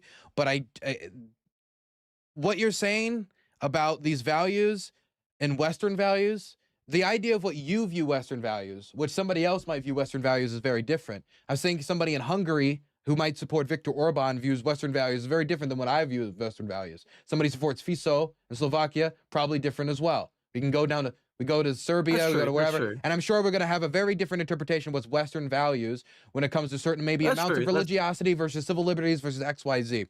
But the only reason I bring that up is in this country, I think there are a bunch of people that don't adhere, who are Americans, who were born here, to those values. Either they see, for example, the president of the United States take anti-free speech action and they say, or they see certain actions taken against the Constitution, or they see certain violent political action and they clap like seals. So there's a bunch of things that you would probably define in your head as these are Western values that I see on a constant basis getting violated domestically. And so while I agree that we shouldn't like actively open the gates to anybody who does not love or wants to come in and change America from what makes America the best parts about it, but I also think that our bigger crisis isn't with the immigrant, it's with the people at home losing their way. Okay, but here's something where maybe you're gonna think it's crazy or whatever. But this is actually a theory I kind of developed with Shag Zadeh, who's like, Muslim Sufi scholar guy living in New York City. And part of our thesis of Trumpism and why there are a lot of people who are Trump supporters who don't necessarily like Western values, it's like almost like a kind of third worldist movement in some ways. Like there's an element of Trumpism that is kind of like that kind of doesn't like the West and supports BRICS and stuff like that. And part of this, and again, you might like get mad at me, right? But it's kind of like partly Trumpism is also driven by changing demographics in American society. Like if you look at like some of the most brutal ICE agents, like some of these guys are like not necessarily like Western. I think that's true. Like maybe I get cancelled for saying that, but like I don't know. Like okay, here's a really good example, right? Valentina Gomez. You know that Trump supporter Valentina Gomez, and she like speaks. The one that executed migrants on like Yeah, exactly right. Right. The question is that constitutionally protected speech too? No, I don't think that should be. And what I was going to bring up when it comes to Valentina Gomez is like, do you think Valentina Gomez is like an example of a migrant who respects like American culture and Western culture? And we both say no. We both say no. Right? It depends what America, because Trump's America, she sounds like some people I know in West Virginia. Honestly, I remember hearing this. What I'm saying though is like, I remember hearing I'm with my dad where, he's drinking a cold one. I'm sitting there, he's like, Dylan, do you want a joint? Dad, I'm 16. Oh, never mind. Anyway, with the Middle East, how can we deal it? I don't know. We'll just turn into a giant glass crater. That's type of things I've been hearing in my country for a very long time. So in some ways, Valentina Gomez is actually being quite a Yankee Doodle dandy. But I agree that for the aspirational values, for the idea of America, that shining city on the hill, she is inherently contradictory in the way that she talks and the way that her rhetoric is increasing violent tensions in the country. What I would say about Valentina Gomez is like the types of politics like she wants to import to America are like Latin American Cordillo style politics. Like it's like, do you get what I mean, right? Like it's like the right wing authoritarianism of Latin American countries. She wants to have that in America, and like that's an example of a migrant who's taking like, and she's like white or whatever, but like she's taking pretty bad cultural values from a different part of the world and trying to transpose that onto. Let's say I grant that. I know tons of other creators who have positions that are very similar to hers, who were born here, who didn't take it from anywhere, who got that homegrown, right? And so I mean, that's true. That's true. That we don't want to add any fuel to the fire if we're going to be opening the door into new people. If we already have a problem with 3 people who don't exactly know how the country works, maybe adding 1 or 2 more might be a problem. But I'm fine with increasing the stringency on like citizenship tests. I'm fine like doing certain things to try to make sure that the people who are coming here not only want to come here, but there's a certain question of like, some people are like, they need a college degree, not because they want to hire you based on the skills you learn, but to show that you can actually put in the effort, to show that you care enough. And I think that, when it comes to the citizenship process, there's a certain extent to that as well. Like, yeah, look, I agree with all that. I guess here's a good question though. Like, so when it comes to, okay, like you would agree, right, that like the southern border, illegal immigration, that was a huge part of the Trump election, right? And so like, if you want to prevent Trump from being elected, like, would you agree like liberals need to be like way tougher on the border and stuff? I think they need to be, tough. It depends on how you define tougher. I think that they should, if people are trying to cross the border, they should catch them if they can at the border. And I think they also need to hire tons of more immigration judges. They need to do such transformative change that would make people not make the trip like that in the first place and not pay the coyotes that they pay the coyotes to get them across those deserts. So I think it's like, we should be, I guess, tougher when it comes to like literally physically holding the border. But when it comes to like, we need to reform the system, or all we're going to do is We're gonna add. Okay, now they're using a ladder. Oh, now they've attached drones to their back, and they're gonna find other ways to get in. To what extent? To what extent do you find deportation of illegal immigrants permissible? Like, in what circumstances? I think if somebody is obviously anybody's a violent criminal, which was what Trump campaigned on. Yeah, it was all violent criminal. Yeah, This violent criminal that like, for example, in this post you posted about like how Hispanics voted for Trump. And you said that a lot of that had to do with the fact that they bought into the idea that they're part of American culture, and it's these new people I think coming. That is part of it. But once Trump started to enact his immigration policies, his popularity in the Hispanic community plummeted because it wasn't the murderers and the rapists and the criminals in the vast majority of instances. It turns out Joe Biden wasn't just like letting like the annual murder festival just like gather every year without picking everybody up. And so once they ran out of the easy grabs, they started going for everybody, going for people outside of Home Depot, and started like, for example, like in this, when we say tougher on immigration, currently ICE officers don't have to identify themselves. They can cover their face. They can act like thugs on the street. And to me, if somebody with a face mask, no identification, grabs me on the street, my first instinct is go to the knife in my pocket, right? That's not safe. That's not safe for America. That's not safe for the people they're engaging with in law enforcement. And that's not safe for the officers themselves. So when you say be tougher, I just want to emphasize that, yeah, there's a question about holding the border physically, but what we need is reform, I think. Look, I get you there. I get you there. I do think that, I guess my stance would be that people who have been in the country for like 30 years, who have never committed a crime and stuff, I don't think that they should be deported. I think people who arrived like really recently, maybe in like the last 2 years, or people who are involved in crimes and stuff like that, or ideological extremism stuff, I think they should be. I think like here is a big problem, I think, with democratic policies. My understanding of the sanctuary city policy is essentially that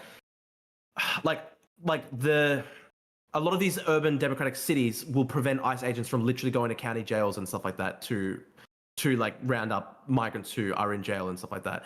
Like, I surely you would think, like, I don't know, like, I think surely they should be allowed to be deported if they're literally sitting in a prison cell because they've committed a crime. I don't know. I think that if somebody's committed a crime, that they should be deported. But the reason that these cities aren't working with them, as I come from Maryland, you know, this state was full of a lot of cities that didn't cooperate, is because they don't trust ICE. They don't trust because ICE said, I mean, the pitch was murderers, rapists, criminals. And that 30-year-old person you're talking about, been here for 30 years, they're grabbing them too. They're calling people to come to the courthouse thinking they're going to engage in like decent like immigration practice. They're going to, you know, and they just grab them from the courthouse, grabbing people outside of Home Depot, and they're just grabbing people randomly. There have been instances where people have been illegally deported. They've sent women to men's prisons in El Salvador. And that's before we've got anywhere close to the fact that Trump's talked about deporting American citizens to foreign prisons, right? So once you enter this type of rhetoric, now we can talk about 10 years ago or 15 years ago and what built up to this point. But now that we're here, the relationship between ICE, the relationship between the chief executive, and the relationship between these communities who view most of these people as their community members has broken down so much that cooperation has essentially evaporated. And so I agree that there should be cooperation when it comes to deporting criminals, but that's going to have to start from a place of trust that does not exist. Okay, like I get you, but it does seem to be the case that there are some liberals though who basically seem to be against like almost any deportations in almost any circumstance. Yeah, there are. It does seem to be that there are some. But I don't know. I actually don't know of anybody who doesn't want to deport criminals. I don't know of any. I've never met anyone. I mean, that's true. That's true. But at the same time, though, it is also the case that, like, my understanding is that the sanctuary city policies basically block ICE agents from jails to try and stop them from it's a blanket policy. It's essentially saying we do not trust ICE. You know, we'll just keep the people in jail.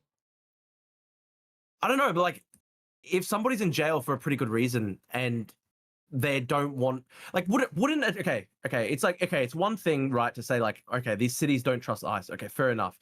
But if somebody's sitting in a jail cell because they've committed a crime, and it's like a heinous crime, why wouldn't it be like a kind of instinctual thing by the democratic authorities to be like, okay, we will literally report this individual person to ICE to go collect them and deport them? I think that there is a question of like any image of cooperation with ICE at this point is seen as sacrilege.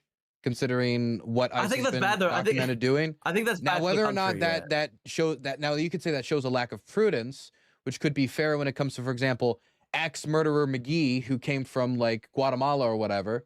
But I also think that it's kind of tough shit. Like, as much as I would say that they haven't cooperated in years, this is built up to such a point that until there is fundamental change in how ICE is being managed, especially as this budget is skyrocketing, it's just they're not going to be able to bridge that divide. And so I agree that maybe there should be some more prudence shown when it comes to the axe murderers and the killers, but any even appearance of cooperation is going to get them big backlash, which again isn't necessarily fair, but that's just how it is. I mean, I understand what you're arguing here. I still think that it's pretty bad for the country, and I still think it's a. I'm not really saying that strong, you shouldn't cooperate and deport the murderers. I'm not saying that. I'm just saying that the reason they don't cooperate is because ICE has destroyed their reputation on such a level, and the Democratic Party is generally like very pro-immigrant, wants to win those votes, that these two things have combined to make it so that they have no interest in cooperating with ICE. And until there is some trust-building exercises, and until local law enforcement, ICE, or whatever comes after ICE, which I think would probably be better, and whatever trust-building exercises need to take place, they need to take place, because I don't think it's going to work otherwise. All I'm saying is, like, I think, like, as you just described there, right? Like, you said that there is a strong incentive by Democrats to not cooperate under any circumstances because they want votes. And, like, I think that's like that is exactly what I think is driving the Trump populism thing. It's like that's why those Trump guys were talking about the Flight 93 election. That's why they see politics in such existential terms. That's why they see themselves as being like this kind of like necessary authoritarian force to try and like stop them from breaking up. I'm just trying to. They thought it would. I'm just trying to say like that. That's what they think about, and I'm just saying like if the Democrats were not in a position where they were like literally refusing to deport illegal criminals because they want to win votes, then potentially there would not be this very strong belief on the right that it's like politics is literally existential. Like it's like they've got 4 years to try and protect the country, otherwise it collapses, which is how they see it. I honestly don't think that if the amount of these criminals are actually quite small. In the grand scheme of how many people have crossed the border illegally and then actually went on to do crimes, it's not anywhere near close to a majority, nowhere close to a plurality. But, and so my point is that all of the anxieties caused by demographic change and all of the anxieties caused by these types of shifts would not change if Democrats cooperated with them on this one issue. I think that maybe it would temporarily boost their image for some, I guess they are deporting the criminals and murderers and stuff, instead of just keeping them in a jail cell. By the way, if you deport a criminal, some of them actually aren't in prison in their home countries. They just go back to their home countries and do their own crimes, which is his own problem. But I don't think that that's necessarily going to change the problem that you're talking about. Like you said it needed a more wide style demographic management campaign in order to deal with that type of anxiety if you want to abate it, not by convincing them or not by overcoming it through just dealing with the pain and ripping off the Band-Aid, but instead by demographic management. I've got a question in my chat that I do want to ask you. Sure, and after that, can we go to chat questions? Because we've been on for almost 3 hours, and I want to make sure that we both get some sleep. Yeah, let's do that. 100%. I'll ask you this one question. So sure. I'm not endorsing this comment. I'm just interested in like literally your exact thoughts, though, because this is a comment I've got in my chat. It says, just ask Dylan, does Ukraine have a right to conserve its culture and history within a nation state? And if a country like Ukraine became 51% Muslim or 51% Russian, would it retain those things? I'm fine with them preserving the culture. But if it was like a racial policy of the Ukrainians must be something of percentage of white, but they do things to preserve their culture, I'm fine with people. I would be fine if English was made the official American language. There's certain things that I am perfectly fine with because it's important for people who live next to each other to be able to communicate and understand each other. I understand that, that's fair. But I think that some people underestimate how good we are at assimilating people and turning like villagers into baseball stars. Fair enough. That's fair enough. Let's go to some of your questions because I know we've been going for 3 hours, and I want to say as well, Dylan, like obviously we've had our disagreements and stuff, but I've found this to be a really good discussion, and you are one of the only people on the left that I still like. So don't think that I'm like being particularly, if I'm like you know, if a point stings or whatever. No, you've actually been really fair. Ridiculously mean. It's Saturday. No, you're actually being really fair. And I'm blunt, and I'm just.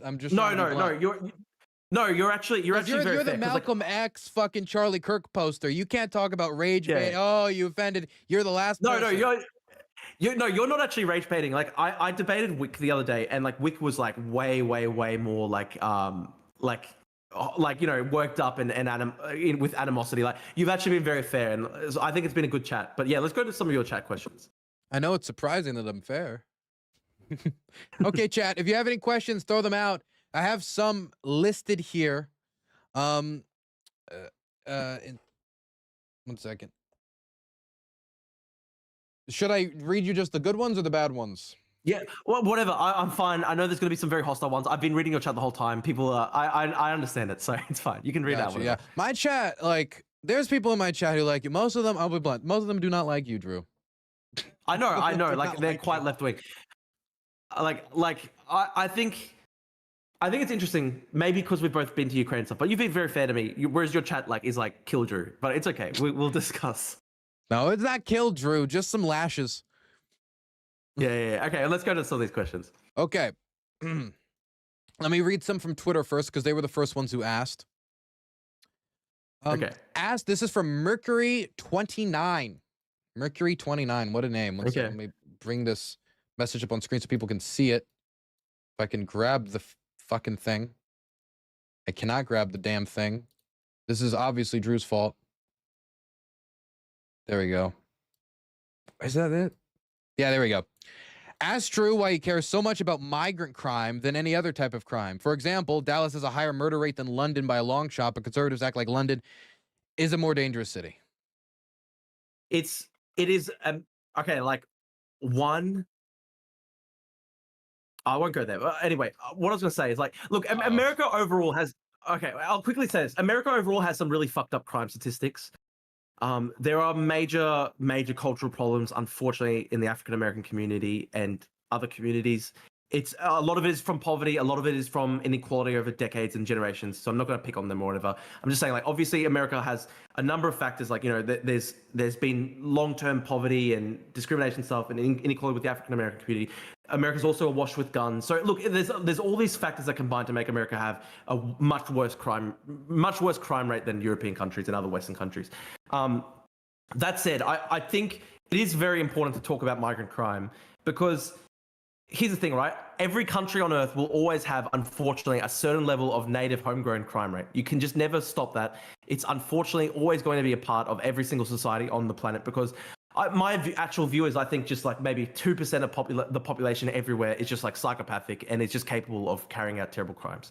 So every country on the entire planet is capable of, you know, will have its own domestic crime rate. I think the reason why people get so pissed off about migrant crime in particular is that it, to a certain extent, is actually almost like a choice to have it in your country. Because, like, theoretically, if somebody migrates to the country, somebody jumped the border 5 years ago and then carries out a horrific crime, like, they would never, there's no reason for them to have even been in the country. It's different. If somebody was born in the country and then they commit a horrible crime, unfortunately, to a certain extent, it's a domestic homegrown problem. But if somebody jumps the border and then does like what they did to, like, say, Lacan Riley or whatever, like it pisses people off to a certain special degree because it's actually a live question. Like, why were they even in the country in the first place? Do you get what I mean? I think that's a fair question. I think that's a fair point to make. Like, it's almost like a choice to have. If you have crime from illegal immigrants in the country when they really should not have even been in the country in the first place, because it is a crime to illegally cross the border, then that is going to piss people off to a certain degree that domestic crime is not going to piss them off. Like people are still pissed off about domestic crime. Look at law and order politics in America. It's been law and order, right-wing politics on crime in America has been a massive thing for 50 plus years. So people do get really pissed off about domestic crime. But I think migrant crime is just like another level because it's like a choice to have somebody who's illegal migrant in your country in the first place. I guess, like, I understand the offense of somebody moves to your country, you want to participate in this country, and then you violate its norms, standards, rules, regulations. Like, you're a guest of my home, respect my home. That's what I'm saying. If you want to live here in my home, you want to rent out my basement apartment, well, then you're going to have to follow some certain guidelines. I understand that. I do think that the specific focus on migrant crime, to a certain extent... A good question. Can I say one thing? Like, Imagine this, right? Like, okay, imagine this, Dylan. Imagine you've got a home. Somebody breaks in from the street one day. Yeah. So imagine you've got a home. Someone breaks in from the street one day, steals all your stuff. And then imagine another scenario where you're renting out, like, you're subleasing your home to a guest, right? Or like you let somebody stay in your house for a week as a guest because they said that they've got, like, they're in a family crisis. It's like a DV situation or something like that. You're letting them stay in your home for a week. And then at the end of the week, they just steal all your stuff, go pawn it, and just disappear. You'd probably be more pissed off in the second latter scenario, even though at the same time, the crime is the same, but you'd probably be more pissed off and more morally outraged in the second scenario because there's actually like this kind of like added betrayal because it's like they're a guest in your home. And I think that's what I was trying to say. I understand the idea that they're guests in the home and how it adds a certain level of outrage to it. But I think that if somebody and I'm not saying this is you, but if somebody talks a lot about law and order, and the only time I see them talk about law and order is when we're talking about certain demographic groups, especially when we talk about certain demographic groups that actually commit crimes at lower rates than the rest of the population, when we're talking about American immigrants who do commit crimes at a lower rate than native-born populations, it starts to make me think that the focus doesn't really have to do with calling out crime, and the focus really has to do with trying to make it so this group is less welcome in the United States. I'm not saying that's your goal. I'm just saying that it feels often for people who, for example, you are on Twitter. How many of these crime accounts are only posting black people? Okay, I mean, that's fair, but look, in my own personal case, I am actually quite fair in how I respond to this. Because, like, for example, my wallet got stolen in June, which precipitated me getting way harsher on crime. My wallet got stolen. My car got broken into. My wallet was stolen. They took $1,000 of my cards. They still, I don't know what happened to my wallet. They probably just dumped it somewhere. It had, like, I had, like, in that wallet, like, sentimental notes from a deceased family member. That was the thing that killed me the most about it. Like, that... I don't care if it was a white person or a black person who did that or a migrant who did that. I want whoever did that to get the death penalty. Like, straight up. Whoever wronged me, I don't care the racial background or the demographic background or whether they're a migrant or not. If you're a white Australian and you stole my wallet, I still want you to be like fucking like Sharia law, hand chopped off. I'm just so pissed off that they took to my wallet. So yeah. The Islamism is so strong, it's taken over Drew. Who would have thought? Yeah. Anyway, let's go to the next question. Yes, next question. Chat, remember, put your comments in chat. I might not see them if you have something else. Should I go to the just negative? A lot of these are not even questions. They're just saying like we killed Drew. Okay, like well like give me some questions. You know, Animarchy History is a big Australian YouTube. I gotta give the Australian. Oh, that guy. Yeah. He said in response, what question for me, can he self-deport to Taiwan and get the hell out of my country? Thanks. Fuck off. Just fuck off. You know what's so annoying? Let me just say this, right? It's just absolute bullshit. Animarchy is a white Australian. These guys, they see me have a conservative stance on migration and crime, and then they start going full racist against me, going like, oh, well, 60 years ago, your family were migrants, therefore I'm going to deport you. Okay, here's where it's bullshit, right? The only reason that they say that to me is because they think that they can get away with it and it's not going to look racist because I'm white passing or whatever, right? Like, it's funny. I get all these comments all the time from like far right Twitter accounts going, Drew's brown, Drew's not white and stuff like that. But the reality is, Animarchy is only saying that Drew should be deported because he thinks he can get away with it and it's not going to look racist because I'm white passing. If there was a Somali guy who had the exact same views as me, like, okay, say there was a Somali migrant to Australia who had the exact same conservative nationalist type views that I had on crime and migration, as if he would say, fuck off back to Somalia. He would never say that in a million years. If there was a conservative black guy who had the same views as me, he's only saying that to me because it's like, I'm white passing enough that he can get away with it. So it's just bullshit. It's just complete fucking bullshit. And I just think it's such a fucking joke. But yeah, come on, let's go to the next one. Here's a question. Do you enjoy this? Do you enjoy this life, this type of living, this image that you've produced for yourself? I don't want to say that you've produced all this image, but you go out there, right? And you do a little like Smothers Brothers, Howard Stern. You want to go out there and you want to poke some buttons. And you go out there and you poke buttons, and then you bring the hellfire back. And I'm not saying that every single one of these posts you deserve. But you go out there and you pick fights, motherfucker. And I know you pick fights. All right, that's true. This is true. My question to you is this how you want to live your life? Is this what you're going to be doing in 20? Are you going to have gray hairs in your head and you're going to be like meme posting about like Chelsea Kitten's granddaughter running for office and like and how like Malcolm X is friends with Vladimir Putin or whoever? Yeah, no, look, that's actually a great question. Like long term, I want to try and do. I've started a Substack. I want to do more long form writing.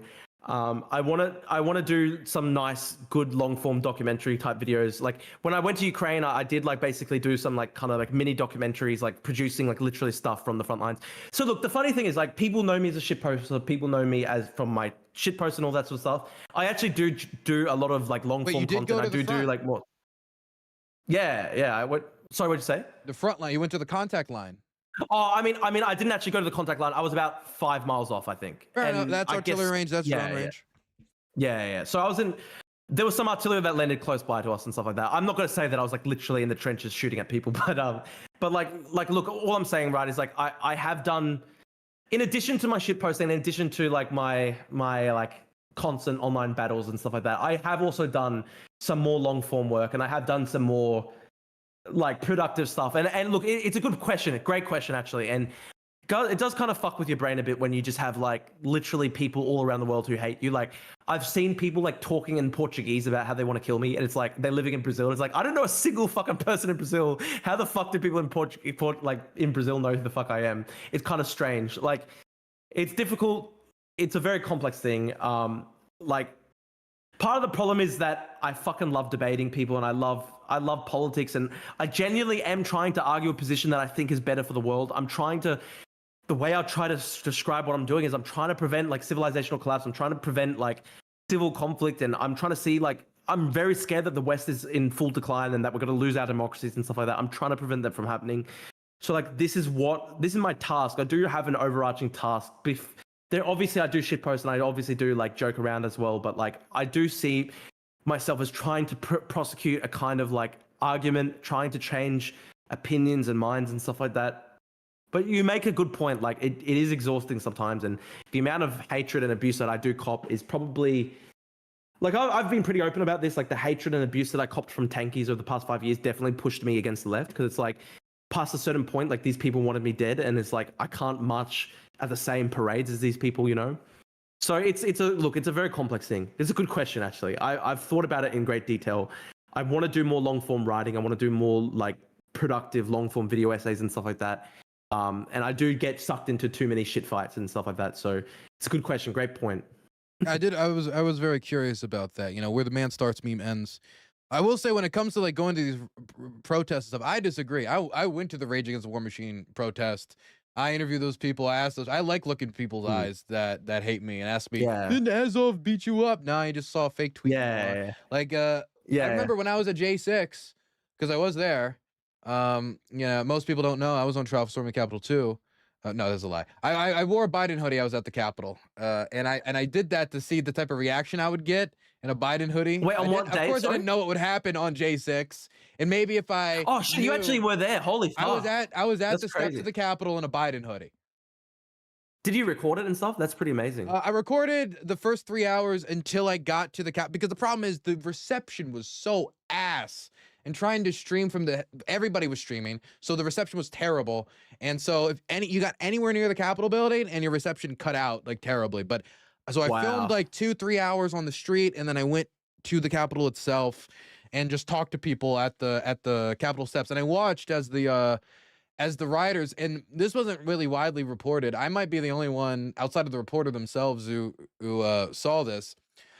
There were these journalists like just going, like it was DW or like all these different like European or, you know, Middle Eastern different foreign news organizations, and they're looking in the camera and they say, behind us is a riot taking place, XYZ, and then this one guy hears, riot, we're not rioting, and he takes his American flag and he starts waving it in front of the camera. Then other people gather, and it's, oh, fake news. They start throwing stuff at the cameras. They then tear down the barricade, take all their film cameras and just smash them on the ground as all the film crew scatter.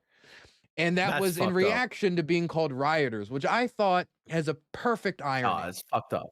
There were like January 6th was a disgrace, a massive disgrace, and it's always been one of the things I hated most about like what Trump did and everything. If somebody stealing your wallet gets the death penalty, what about the 1,500 people that were arrested? I'm sort of shit posting when I say that the death penalty for stealing my wallet, but I certainly believe that people who carried out violence on January 6th should have gone to jail and stuff like that, of course. Oh, I'm a stringent. I was there. I saw them. They were not remorseful. They knew what they were doing there. Yeah, like the way that they talk about, oh, we just wandered in. I just wandered past multiple police barricades as there was yelling and smoke rising, and you're a fucking moron if you did not. You were getting active reports on our phones about shots being fired in the Capitol building. If you're going in, you are a moron. And when they released these people, they ended up did you see that one guy got in a shootout with police like a few weeks after being released by the Trump administration? Like, if you release people, make them think they have that they don't have to respect the law, that you reward them for that. I mean, a lot of these guys are being turned into martyrs. They're getting podcasts, they're making money, they're getting social clout. I mean, honestly, like I couldn't have less sympathy for these people. And now some of them are talking about reparations that my tax dollars needs to pay for J6ers therapy. That's bullshit. So anyone who used violence on January 6th should 100% be convicted, 100%. And I think it was really bad that people who used violence on January 6th were blanket pardoned by Trump. I think that was a horrible thing. What do you think about Ashley Babbitt? I mean, she literally was storming a barricade, and they were literally pointing a gun at her when she stormed the barricade, telling her to stop. And it was the last barricade before the legislators too. Yeah, I know. The sad reality is she was somebody who was fully brainwashed. It's really sad that happened. If she had gotten through and they had gotten through, then there might have been way more people killed. So it's a fucked up thing. The whole thing was fucked up. You can't look, dude. You can't. If police are pointing a gun at you, you can't storm the police barricade while they're pointing guns at you and just pretend like you're. Well, apparently you can. I mean, end well. I mean, you can, but obviously there's just going to be fucked up consequences. So, I think it's actually a sad thing because my understanding of it is that she was an ordinary mum or something like that who just got brainwashed. So that was fucking sad. Yep. Oh, another question. I don't know if you believe this. Why does he think Mehdi Hassan should be deported for being anti-American, but Groyper shouldn't for being anti-American? Look, I don't think Mehdi Hassan should be deported necessarily, but I think Did you ever say that? Did you ever say that he should be deported? Because you get angry, man. You death penalty, deport him, arrest him. I might have maybe I had a heated debate with him. I think my argument was that I didn't think he was fully American, and people are so pissed off at me for that. Let me explain why. Listen, in 2009, literally 16 years ago, 2009, he gave a speech in London where he called non-Muslims cattle. And then in 2015, literally just basically 5 years later, he moves to America to be the head of Al Jazeera, which is Qatari propaganda and stuff like that. And then he becomes a citizen just a few years later. This is a guy who he only ever apologized for calling non-Muslims cattle in I think it was 2019 or 2020. And it was conveniently just when he wanted to get citizenship. And it was only when people called him out for it. I think he honestly, deep down, has really fucked up views. I think he genuinely is somebody who harbors Islamist grievances and stuff like that, and harbors quite extreme views. You think Mehdi Hassan is an Islamist? Well, he literally is. Dude, in 2009, he was calling non-Muslims cattle. He literally gave a speech in London calling non-Muslims cattle. Look, and then he apologized for that. Okay, okay. Now, maybe I just believe in reform and second chances. Maybe I'm just a gracious soul delivered by God. I don't know. But that was 2009. Since then, he surrounded himself with queers, leftists. I've never heard him engage in anti-LGBT rhetoric outside of the early 2000s. It's been 20 years. It's not that hard for me to believe somebody raised to believe that Allah's God, he's the only God, and if you disrespect that God, you're going to hell. I mean, hell, I was saying bad things about the gays sooner before him. It was 2013 when I was 12 and I went to Sunday school, and I was told the reason that we're not doing good in this country is because we didn't help Israel get the nukes, and people are thinking about gay marriage. And that was the two things I was taught, and I brought it home. Should I be canceled? Look, the difference is though, of course I was a child, but again, do you really think he's an Islamist now, today? I think he puts on a really good front where he pretends he's not. but I think in his heart of hearts. And the reason I think that is because he's over the past 2 years, he's like repeatedly, multiple times, defended Hamas, defended the Houthis. He called the Houthi, like the Houthis are a breakaway faction in the Yemeni civil war. And he called, and when Israel killed the leader of the Houthis, he was like, the prime minister of Yemen has been killed. Like basically saying like the Houthis are like the true legitimate representatives of Yemen. And like this is a group that literally has death to America, Kyle death to Kalinske Israel. brain rot. That's not that could be Kyle Kalinske brain rot. That doesn't need to be. And I say that with a lot of respect for Kyle, okay? But like sometimes he'll say something on a foreign policy issue. He'll just kind of like throw that out there. I understand Mehdi Hasan should be more educated, but I don't think that that could show that he is saying that what makes that government any more legitimate than, for example, the Saudi-backed government. You could say that critique while it not being an Islamist. You could say he had bad beliefs. You could say he's wrong. You could say this, but Islamist, secret Islamist, it just seems like a little much. This is the difference, right? Kyle Kalinske, he's not somebody who knows much about the Middle East. He just talks bullshit about it out of his ass. Whereas Mehdi Hasan has been obsessed with Middle Eastern politics for 25 plus years. And so he knows what he's doing when he's saying that the Houthis are the legitimate representatives of Yemen. And this is a group that has death to America, death to Israel. Did he say that the Houthis are the legitimate government of Yemen, or are you implying that from when he said the president of Yemen was killed? Well, it's pretty obvious, isn't it? Like he's calling him like basically the legitimate president of Yemen. He's repeatedly defended Hamas, repeatedly defended Did he say Hezbollah. Legitimate, or did he say president of Yemen? Well, if you say it's the president of Yemen, you're saying it's the legitimate president of Yemen. Okay, but let's not add extra words. Okay. He said, this is the prime minister of Yemen. Yemen has been in a civil war for the past 15 years. The Houthis are a breakaway faction. Nobody recognizes them as the legitimate government of Yemen. He was talking about them as the legitimate government of Yemen. Well, if you reference their leader as the president of Yemen, that's ignorant, that's wrong, that's factually incorrect. He shouldn't be saying that. I agree with that. But to say that he said something stupid, which is much easier for me to believe, it's easier to use to say stuff that was stupid back in 2009. He said stuff that was stupid before. But to make here's the thing, he's not stupid at all. He's not stupid at all. Islamist. I mean, like Drew, I can come. You know, Drew has said some.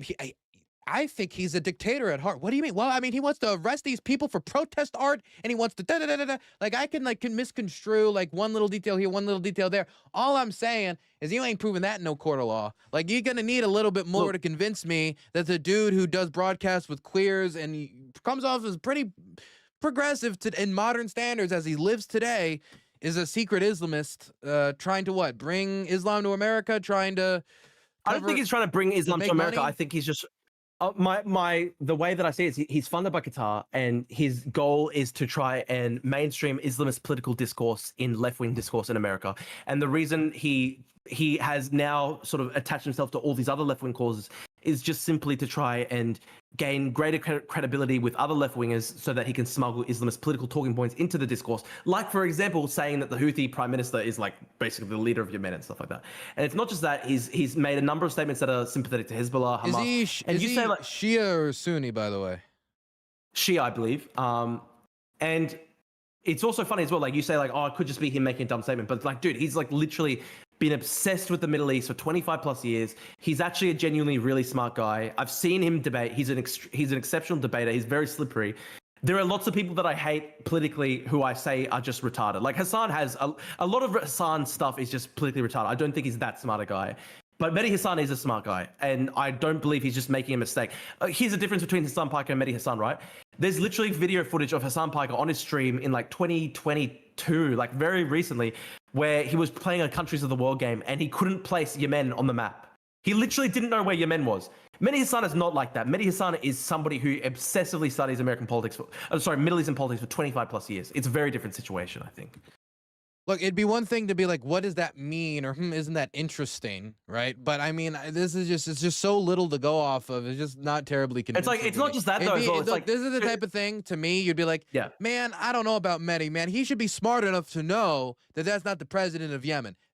Okay, fair. But then you're like, so see, this shows from his 2009 comments about the cattle that actually he's a secret Islamist. It's like, it's just like, oh, come the fuck on. Like, I feel like I'm on the cue boards. But dude, all I'm saying though is there's just been even if you just take away his 2009 comments where he calls non-Muslims cattle, which is a fucked up thing to say. Like okay, I'll give you an example, right? A lot of people said fucked up things in 2009. Howard Stern? Yeah, but dude, like, come on. At the same time, though, like, do you think, okay, if there was like a mainstream Republican guy who, okay, like, if somebody on the level of Charlie Kirk, who was right wing, got up in 2009 and said everyone who's not a Christian is cattle, I'm sure that the left wing in America would still bring that up all the time. Okay, Ben Shapiro wrote articles roughly at the same time about like and the people bring that up all the time. Palestinian people and all. Yeah, I get people do bring that up all the time. But if I was to say that's his beliefs today, like I would need more evidence than just this article he wrote when he was like 17. And the thing with Mehdi Hasan that makes it even a harder case to make is Ben Shapiro, vaguely speaking, is still in like the same realm when it comes to like where he was then. He's maybe shifted a little bit. He's not saying the black heart of the Palestinian people and XYZ. And, you know, I think it's not as bad as it was. It's still pretty bad. Not as bad as it was.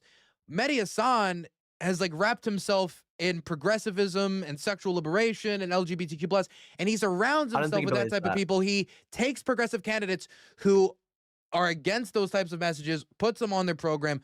I mean, he's much more in favor of these people. And so it just, to me, I'm going to need to find more. And outside of that, he once called the leader of the Houthis the president and prime minister of Yemen. It's not, but it is not just that. Like, even if you disregard the 2009 comments, over the past 3 years, his commentary on Israel-Palestine has been extremely slanted. It's been like, for example, right? Welcome to the internet. I know, but dude, okay, like, here's a good example, right? Mehdi Hasan covered the Russian invasion of Ukraine pretty well in 2022. So he knows straight away. How many Muslim creators are not slanted towards Palestine? Okay. But what? Let me say this, right? Can you answer that though, just to see my point? How it's hard obviously, for me to believe? Obviously, they're obsessed with Palestine. Many of them are. I mean, it's the big fucking issue. It's like, of course, it's not only the big issue, but even if you were to say Mehdi Hasan's a bad guy, cynically, he could be cynically going after it. He could be like, I want the Palestine views, I want those views, and that could be a different bad motivation outside of Islamism, much more American motivation. Okay, but Mehdi Hasan, like, okay, here's something pretty evil that he actually did. Like, we saw him like grill Jill Stein over the Russian connections. He has actually had historically a pretty good stance on Ukraine. He's been pretty good on this stuff. That said, though, he repeatedly basically used Ukraine as a battering ram to try and attack, like, to try and support Palestine. So he basically would say, like, he knows for sure, he knows that the true death toll from Mariupol is not known. Everybody knows that. We can see the satellite imagery. There's mass graves, but he should know that. Yeah. Okay. Well, I think he does know that because he's covered the Russian conflict, like Russia-Ukraine conflict, quite well for many years. He was multiple times, over and over and over again, saying more people have died in Gaza than died in the Ukraine-Russia war. Like, constantly using that as like, and like, that is a very cynical thing because he knows that's not true, and he is making that argument. Another good example of this is what was the other one he did?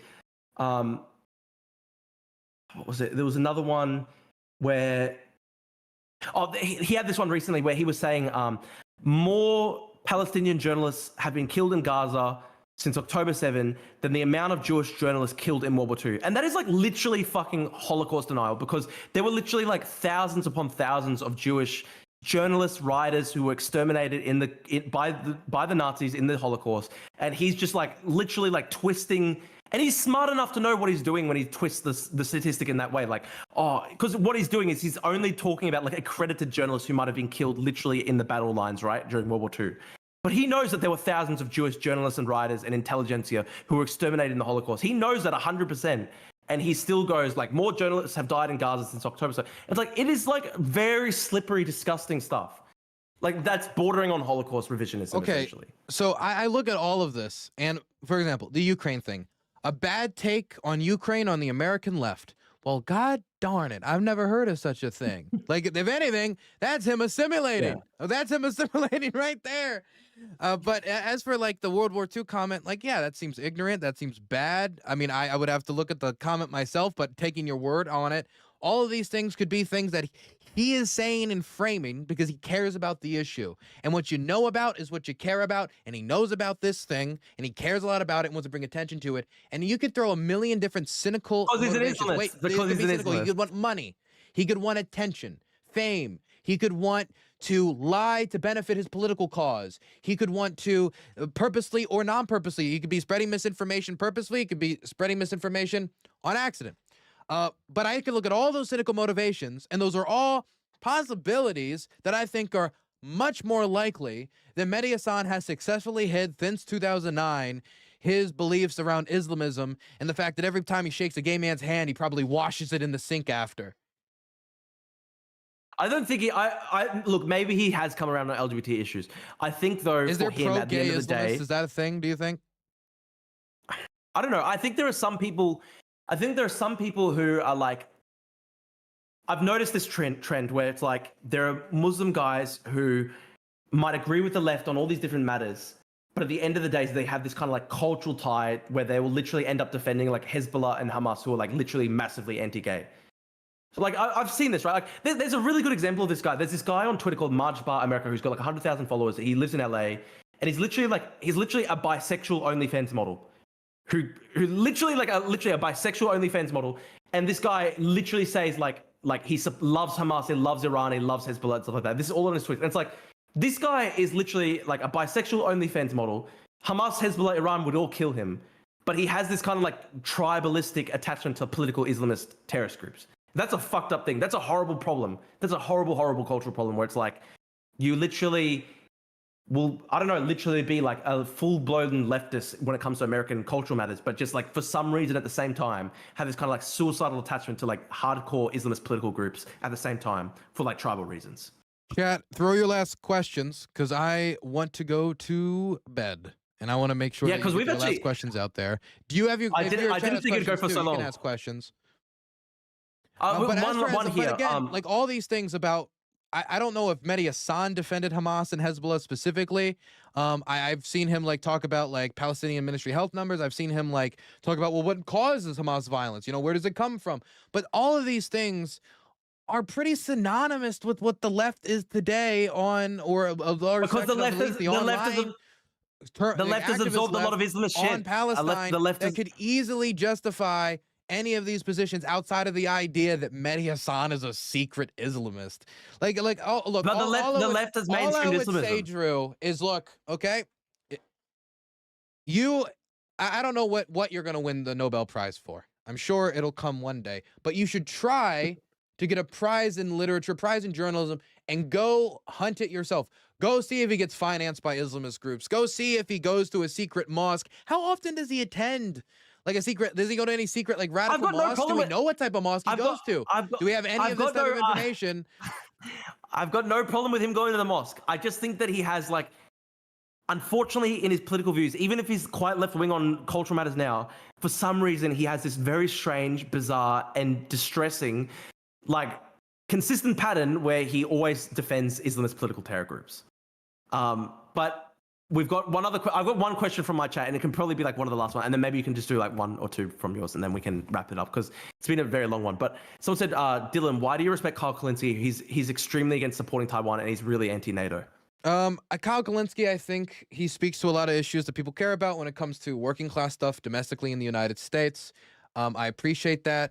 His position on Ukraine has gotten better with time, and I appreciate somebody who has the ability to change and like, kind of see like, if you are honest about what's happened over the last 4 years, his transformation makes sense, right? I don't think he dug himself in against Ukraine because he needed to be aesthetically lefty. I think that after 30 to 40 to however many years since Burning Man, of American activism on foreign policy when it comes to the left online has been anti-war activism. And all of a sudden, turning on a dime to say we need to crusade for this thing that we made promises to. America shouldn't act like snakes. The world is not so simple as saying kumbaya. You must defend your rights. Rights matter. Civil liberties matter. All these things that we say we need to fight so viciously for at home, we should fight for when we talk about our friends and allies and the people who are reliant on us for security. Definitely if we ask them to give up their atomic weapons for our security.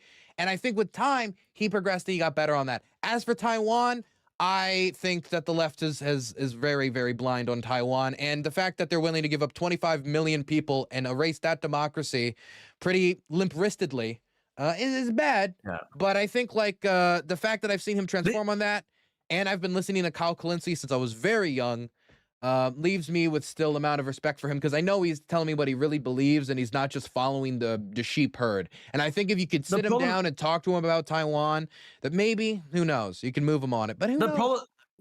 The problem that I have with the left, Dylan, is that there are all these people like Kyle Kalinske who, like, I wouldn't necessarily call like outright tankies, but they have these basically tanky adjacent positions. Do you get what I mean? Like someone like Kyle Kalinske, I don't think he's like an outright tanky, but like on a lot of these foreign policies, it's just like he's like absorbed via osmosis. This like broader. He's definitely not a tanky. I mean, he's anti-authoritarian to like to extreme. He's very free speech. Like he'll protect like the stuff I was protecting earlier. He will protect when it comes to speech. I would say that there are people in his immediate vicinity that you could definitely point to, and you could say that there are people who are maybe. I don't want to say he's audience captured, but there's certain things that people will cheer for and you'll get a reaction and you'll respond to. And I think that can have an effect. And I think it's really, for me, it's going to be blind spots. You care about, like I said earlier, you care about what you know. You know, people ask me, why do you care about Ukraine? It's because I know the people here. I love the people here and I love this country. And I think that the cause they're fighting for is righteous. And I think that what they're fighting for against is wrong. And I believe everything here needs to be documented. Journalism is the first draft of history. You need to get a good fucking first draft. For Kyle Kalinske, he knows about Palestine. He knows about the destruction there, so he cares about it. And as time has gone on and he's gotten to know Ukraine more, he's changed in a positive direction. If somebody can show me an ability to change for positive and they're not stuck in their ways and they're just going to do whatever the crowd asks, or they're just going to like let their blind spots stay blind spots because it makes them uncomfortable or it might change with what they think about some of their positions, if somebody can show me that, I'll respect that. There's certain people who don't have that. Tim Pool doesn't have that. Benny Johnson doesn't have that.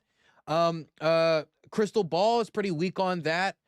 Anna Kasparian's pretty weak on that. There's like a bunch of different creators who I think are definitely, even when it comes to, I mean, Anna Kasparian's takes on Ukraine were so dog shit. I mean, unbelievably dog shit. Yeah. I remember she invited me onto the Young Turks at the start of the war once I went here and I filmed. Never followed up at all. I turn into Young Turks, see what they're talking about. We shouldn't give Ukraine Patriots because they don't work. Is the commentary we're getting on the Young Turks. Just blatant, just bullshit. No. The type of stuff that could actually cost lives. And so Kyle Kalinske, to my standards, I've seen improvement, and that's a lot better than other people who I've seen get worse as the war's going on. Would you agree with me, Dylan, that there is a problem where there are a lot of these kind of like center-left or type Bernie people who are like not actually explicitly tanky, but unfortunately they seem to absorb kind of like tanky foreign policy just via osmosis, like the general left-wing vibe. Oh yeah, I mean, you look at the crowd around you, or like you're generally anti-war, and so these people who have been around you, they were against invading Afghanistan, they're against invading Iraq, and so now all of a sudden they're also, okay, we're against supporting weapons Ukraine. Well, I don't want to blow anybody up. I don't want the bombs to blow anybody up. It's very simple. It's easy. And so you adapt it. It's very hard for, I think, the left to aesthetically say that an aggressive stance here is necessary for the United States. It's necessary for these people's rights, or it's necessary for the commitments we made. It's very aesthetically difficult. There's problems with leftover Russophilia. There's problems with like Cold War framing that like some of the left, especially the Burning Man left, has been unable to shake, as if this like every war is Vietnam and every war that will ever be is Vietnam. So there's a bunch of different problems, I think. But again, a lot of it is you care about what you know. And I think a lot of these people, not all of them, but a lot of them, if they knew the situation better, I'd like to think they'd be better. Maybe my trust in humanity is a little stronger. At least when it comes to Kyle, I still see a soul in his eyes. See, that's my version of Charlie Kirk, where I agree, like all his foreign policy stuff was shit, but I still think he didn't. No, I disagree. Overall, I heavily disagree. Because as the war went on, his positions got worse and worse and more ignorant and more dog shit. The fact that during the end of the war, during the end of his life, the last big takes I heard from him was, Ukraine, they don't have an elections. They're not a democracy. Would Churchill have done that when Churchill did do that? And then said Finland is basically Russia. He's getting worse. He's not just having bad takes on Ukraine. He's extending it to the rest of Eastern Europe. So I can't. Like, I do agree that is shit. I can't give him credit. Okay, look, fair enough. I do agree that like he had shit points on Ukraine. I do fully agree with that. Should we do like one more on Ukraine? All of his points on Ukraine were shit. I remember. I agree. I'm agreeing with you. I am agreeing with you. As the right was turning more and more against Ukraine, and he had to find a way to flip towards the crowd, and that's how I view it. He went up there and said, well, when it comes to supporting Ukraine, the problem is that they just don't understand Jeffersonian democracy. It was just nonsense, grandstanding, finger wagging. There's a really good comment in your stream. Someone goes, Drew, what do you think of Australian bands like King Gizzard removing their music from Spotify due to CEO EK's investment in German drone co making drones for Ukraine, Sweden, and Estonia? They are fucking retarded, and I hate communists. It's just simple as that. I'm so sick of it fucking sucks, man, because I'm so alienated from youth culture these days. I'm so alienated from my own youth culture. Like, I've basically got the it's so fucked up, man. I've basically got the mindset of like Richard Nixon in a fucking 26-year-old body. Like, I'm like the fucking blue head hippies. It's just so bad, man. I just hate these people so much. They're just so bad on Ukraine. They're so bad on everything I care about and I love. And I can't stand it. I just can't stand it. The last questions. Last round. Okay, everybody, you better submit your last rounds. If I didn't ask you a question, it's because it was terrible. And I don't like you on a personal level. Get your question through.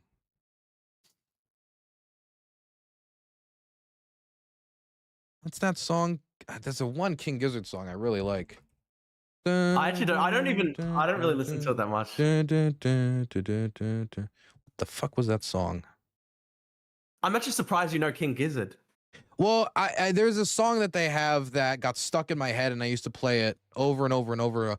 Outlaws on the run, running from the soldier's gun, something like that. I forget what it was. I have to look it up. Right, I'm actually surprised that you know King Gizzard. Like, I know a little bit of Aussie culture. Okay, come on, Smoko. Yeah, that's cool. That's cool. You know, I know a little bit. Oh yeah, Smoko. The Smoko thing's cool. You should come to Australia sometime. You know, maybe. Have you guys dealt with that dude in armor with the revolvers yet? Have you took him out? Ned Kelly. Yeah, you take him out yet? He was killed 160 years ago. Okay, then I can come. I was worried about him. Yeah. I was waiting for you guys to deal with that. Ned Kelly. That seemed pretty scary. You know, we actually have almost like a kind of like repeat of that. It was like, except like way more psychotic. There's like a sovereign citizen guy in Australia right now, in literally like the same part of Victoria where Ned Kelly operated 160 years ago. So it's like the Victorian Alpine high country where we actually get a bit of snow.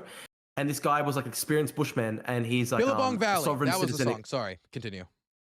Yeah, sovereign citizen guy, and he killed 2 police officers in an ambush, and then he escaped into the wilderness. And they've been hunting him for a full month, and they haven't been able to find him. And he's like a sovereign citizen psycho. I saw a thumbnail, not a thumbnail. I saw something on Twitter about this. Like this guy, people were talking about how he has such a low chance of survival in the bush or something, and like the. Well, I don't know. Apparently he's an expert bushman, so they reckon he could survive for months. It's a strange thing. So some people have compared it to Ned Kelly, but I think Ned Kelly actually was like a persecuted bloke, whereas like this guy's like a psycho evil person. But yeah. Got you. Last questions. Looking through them now. Let's see. What do we got? Do the emus still rule over you? I'll answer that. Yes. Where else? Well said. Very true.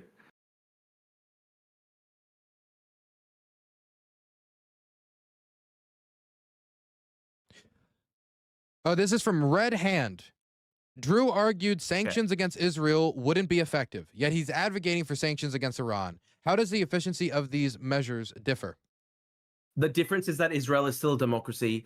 There is still a mechanism by which you can defeat Netanyahu in internal elections. You can't get rid of the Ayatollah in Iran at all.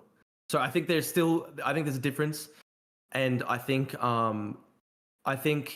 the problem is that the Israeli population has been drifting more and more right wing because of like the decades of terrorist attacks and because they feel like they're under siege and stuff like that. I think there is still a democratic mechanism by which you can defeat Netanyahu. Like a good example of this is like Haaretz, which is like the Israeli leftist publication. They literally had like Jewish leftists living in Israel saying that they like Hamas in Haaretz. And it's like, okay, in Iran, do you think they are allowing any publication that is pro-Israel in Iran? Of course not. So Israel still is a democracy. You can still actually change the government of Israel through democratic means. And I think the risk is that like widespread sanctions just pushes the Israeli population ever more right-wing and into the arms of Netanyahu. Sure. One second, I want to respond to one of my own chatters. Dylan, you're okay with all of Ukraine being from Africa? I'll never take you seriously again. We'll never take Dylan seriously again. Okay. Who's that? He's probably not your actual own fan. It's probably like a right winger or whatever. Well, no, obvious. Well, all my fans are fascists, as has been confirmed by many of my critics. Azov, all of them are in Azov. Every single one. And the only ones that are not in Azov is because they were taken by right sector, private sector. Look, I don't give a fuck. Okay, I grew up in Prince George's County. Grew up surrounded by black people. Okay, I've never met like black people in Ukraine that attacked me or hurt me or anyway. I don't care about the skin color when it comes to these countries. I care about the people. If that's your obsession, oh, they're all from Africa. I don't care. Guess what? You're all from Africa. We all came from.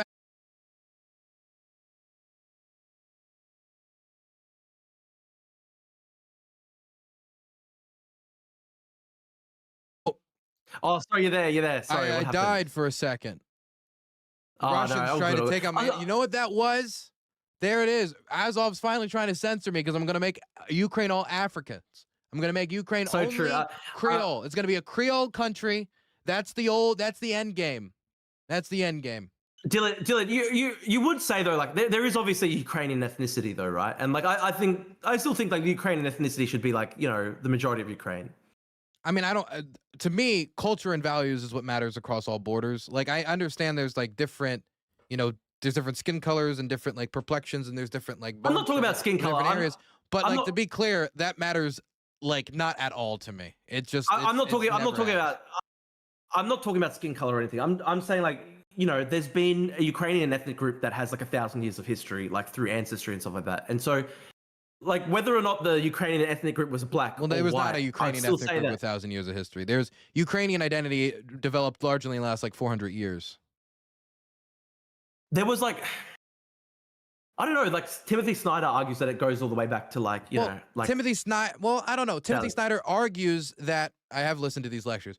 Timothy Snyder argues that society is developed and there's no ancient Russians. There's no ancient Ukrainians. There's people who came from cultures that would eventually continue to develop, change, merge with other cultures, and become what we know in their modern conglomerations. When we think, for example, that idea of ancient Russians, ancient Ukrainians, that's the justifications the Russians used to invade the country. You're all Russians, remember? We all come from the same, that was a totally different entity. And so it's, I understand what you're saying.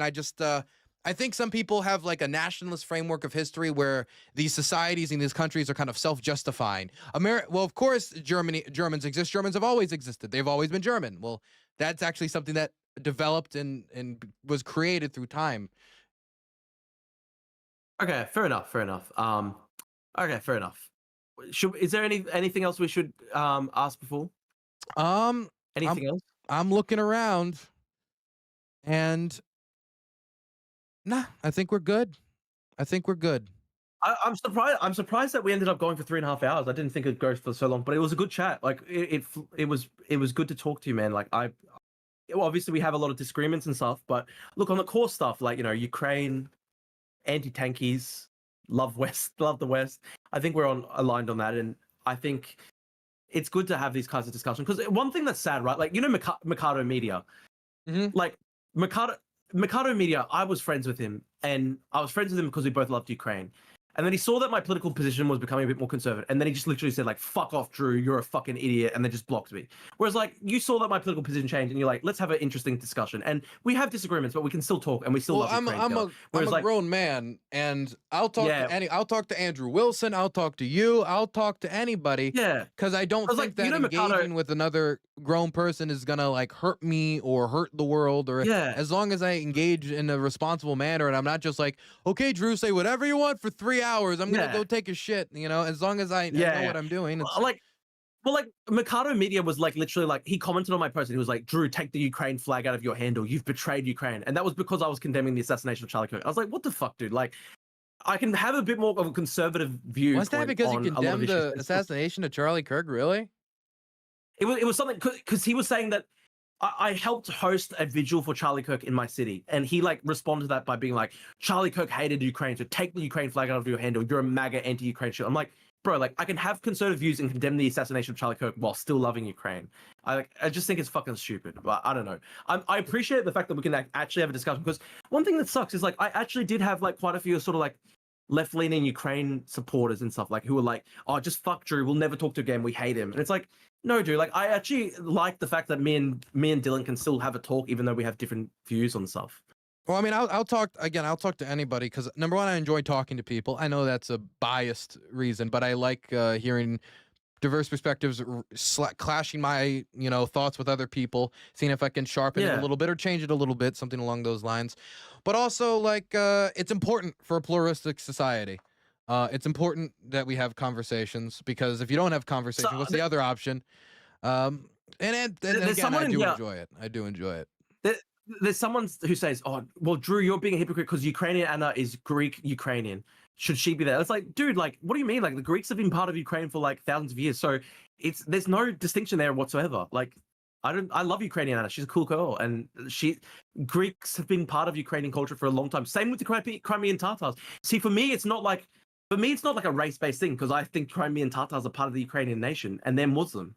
It's like all I'm saying is that like the only thing I was disagreeing with was when you were like, okay, like if it was like just magically overnight the entire ethnicity group was swapped out. Like I still think that there's like a core Ukrainian group that has been there for a very long time that like should be, the core of the culture of the country. But it's not an exclusionist view where I still think Crimean Tatars who are Muslim, like, they're part of Ukraine. They're part of the Ukrainian nation as well, the Ukrainian people. I guess I grew up in the United States, right? And so to me, like, culture is, I was surrounded by people who from so many different backgrounds have adopted this culture and have made it their own. Yeah. And so for me, like, the exact like background ethnicity, like, I know people who are ethnically Russian who are the most diehard Ukraine supporting, fighting the Russian army out in there. And like, to me, whether or not I would want people, some of those people, if everybody could be like those guys that I knew, I think Ukraine would be an even better spot. That's not to say that if they were ethnically Russian, but if they had that guy's spirit. No, I get what you mean. Being ethnically Russian didn't ultimately matter. What mattered was the values, what was his home, his community. And so those are the things that matter much more to me than the exact ethnic makeup. I understand that's not for everybody, but I just, don't care. Look, I agree with you there on like the Russian pro-Ukrainians having great spirit, and I want to say as well, like, there's people in your chat saying like Drew's obsessed with race. Like, I'm literally not. Like, I genuinely regard like Black Americans as heritage Americans because they've been in the country for 400 plus years. So when people were getting mad at me over the Mehdi Hassan thing, where I said like, well, he's less American than somebody who's been in the country for generations. Like, I was also saying that about Black Americans. Like, I think if an African American guy with 400 years history in America, I think they're more American than Mehdi Hassan. So, like, for me, it's not actually race. It's actually more stuff like culture, ancestry, amount of time in the country, all these things combining together. There's no one thing, and it's not just like skin color or anything like that. Man, I hate we are wrapping up. I don't know if I'd ever say that an immigrant is any less or more American than anybody. To me, America, again, it's not an ethnic group. It's not a skin color. I don't even think it's a period of time your family has spent. I could say that by having a family that's been here much longer, you can appreciate certain things. They're much more likely to get passed down to you, and certain values are much more likely to be embedded in you. But I know immigrants in this country that are more American than native-born people. If I was to show you some of the hard-working, like, people I know from either South America or from Europe, or the Ukrainians that work in Ocean City, Maryland, and work hard to try to chase that American dream, I'll talk to them and they'll espouse values sometimes that are much more American than people who don't appreciate the republic that they have or actively spit upon it. So my question would be, who's more American? The person who crossed the Atlantic to come here, pursue their dreams, maybe served in the Marine Corps, or Hassan Piker? Look, I would actually say that somebody who, like, here's actually a good example. I made this point when I was debating with Wick. I said the same thing. Like, Jackson Hinkle's like a white guy who's lived in America. He's probably got generations history back in the country. But I think he's less American than, like, I don't know, like a patriotic Black American guy who loves the country. Or a migrant who comes to America and loves the country. I think Jackson Hinkle, because he's a fucking communist who hates America, is like less American than like an immigrant who comes to the country and actually loves the country. So it isn't just race. It's not just race or ethnicity. Or there's all these different things that combine to make this thing an important like thing. Okay, I think we've gone over everything. We don't want to go on the 4-hour mark, which we're barreling towards. So thank you so much for coming on the show. I appreciate you coming on. For anybody watching on Drew's side, I'm going to be releasing a documentary, a 1-year long process where I filmed from the gates of Avdiivka all the way into the city of Pokrovsk. We're running building to building, room to room with the drone teams as they're trying to get the work done over there. If people would like to go check that out, I'd greatly appreciate it. Drew, where can people find you? I'm just at Drew Pavlu on Twitter, YouTube, and all these different platforms. You can always find my stuff. I'm always talking shit. And it was good. It was great talking, Dylan. I do really appreciate the fact that you actually like gave me like, obviously we disagree, but you actually listened to what I had to say and didn't just like insult me and stuff like that, which unfortunately is like something that like Mikado did to me, right? So I like the fact that we can have this discussion. I thought it was a really productive one. And when you have that documentary release, please send it to me so I can share it out. Okay, well, Drew, you're a cunt. Now we fixed it. I have insulted you. Well said. Here. All right, bro. Thank you, man. I appreciate this long chat. It was really good, and we'll have to do it again for sure. Sure. Well, maybe if you throw a tweet out there and I'm like, I don't know about that or something, or maybe you throw out a tweet out there and I do know about that, and we'll talk next time. Yeah, no worries, man. Thank you, bro.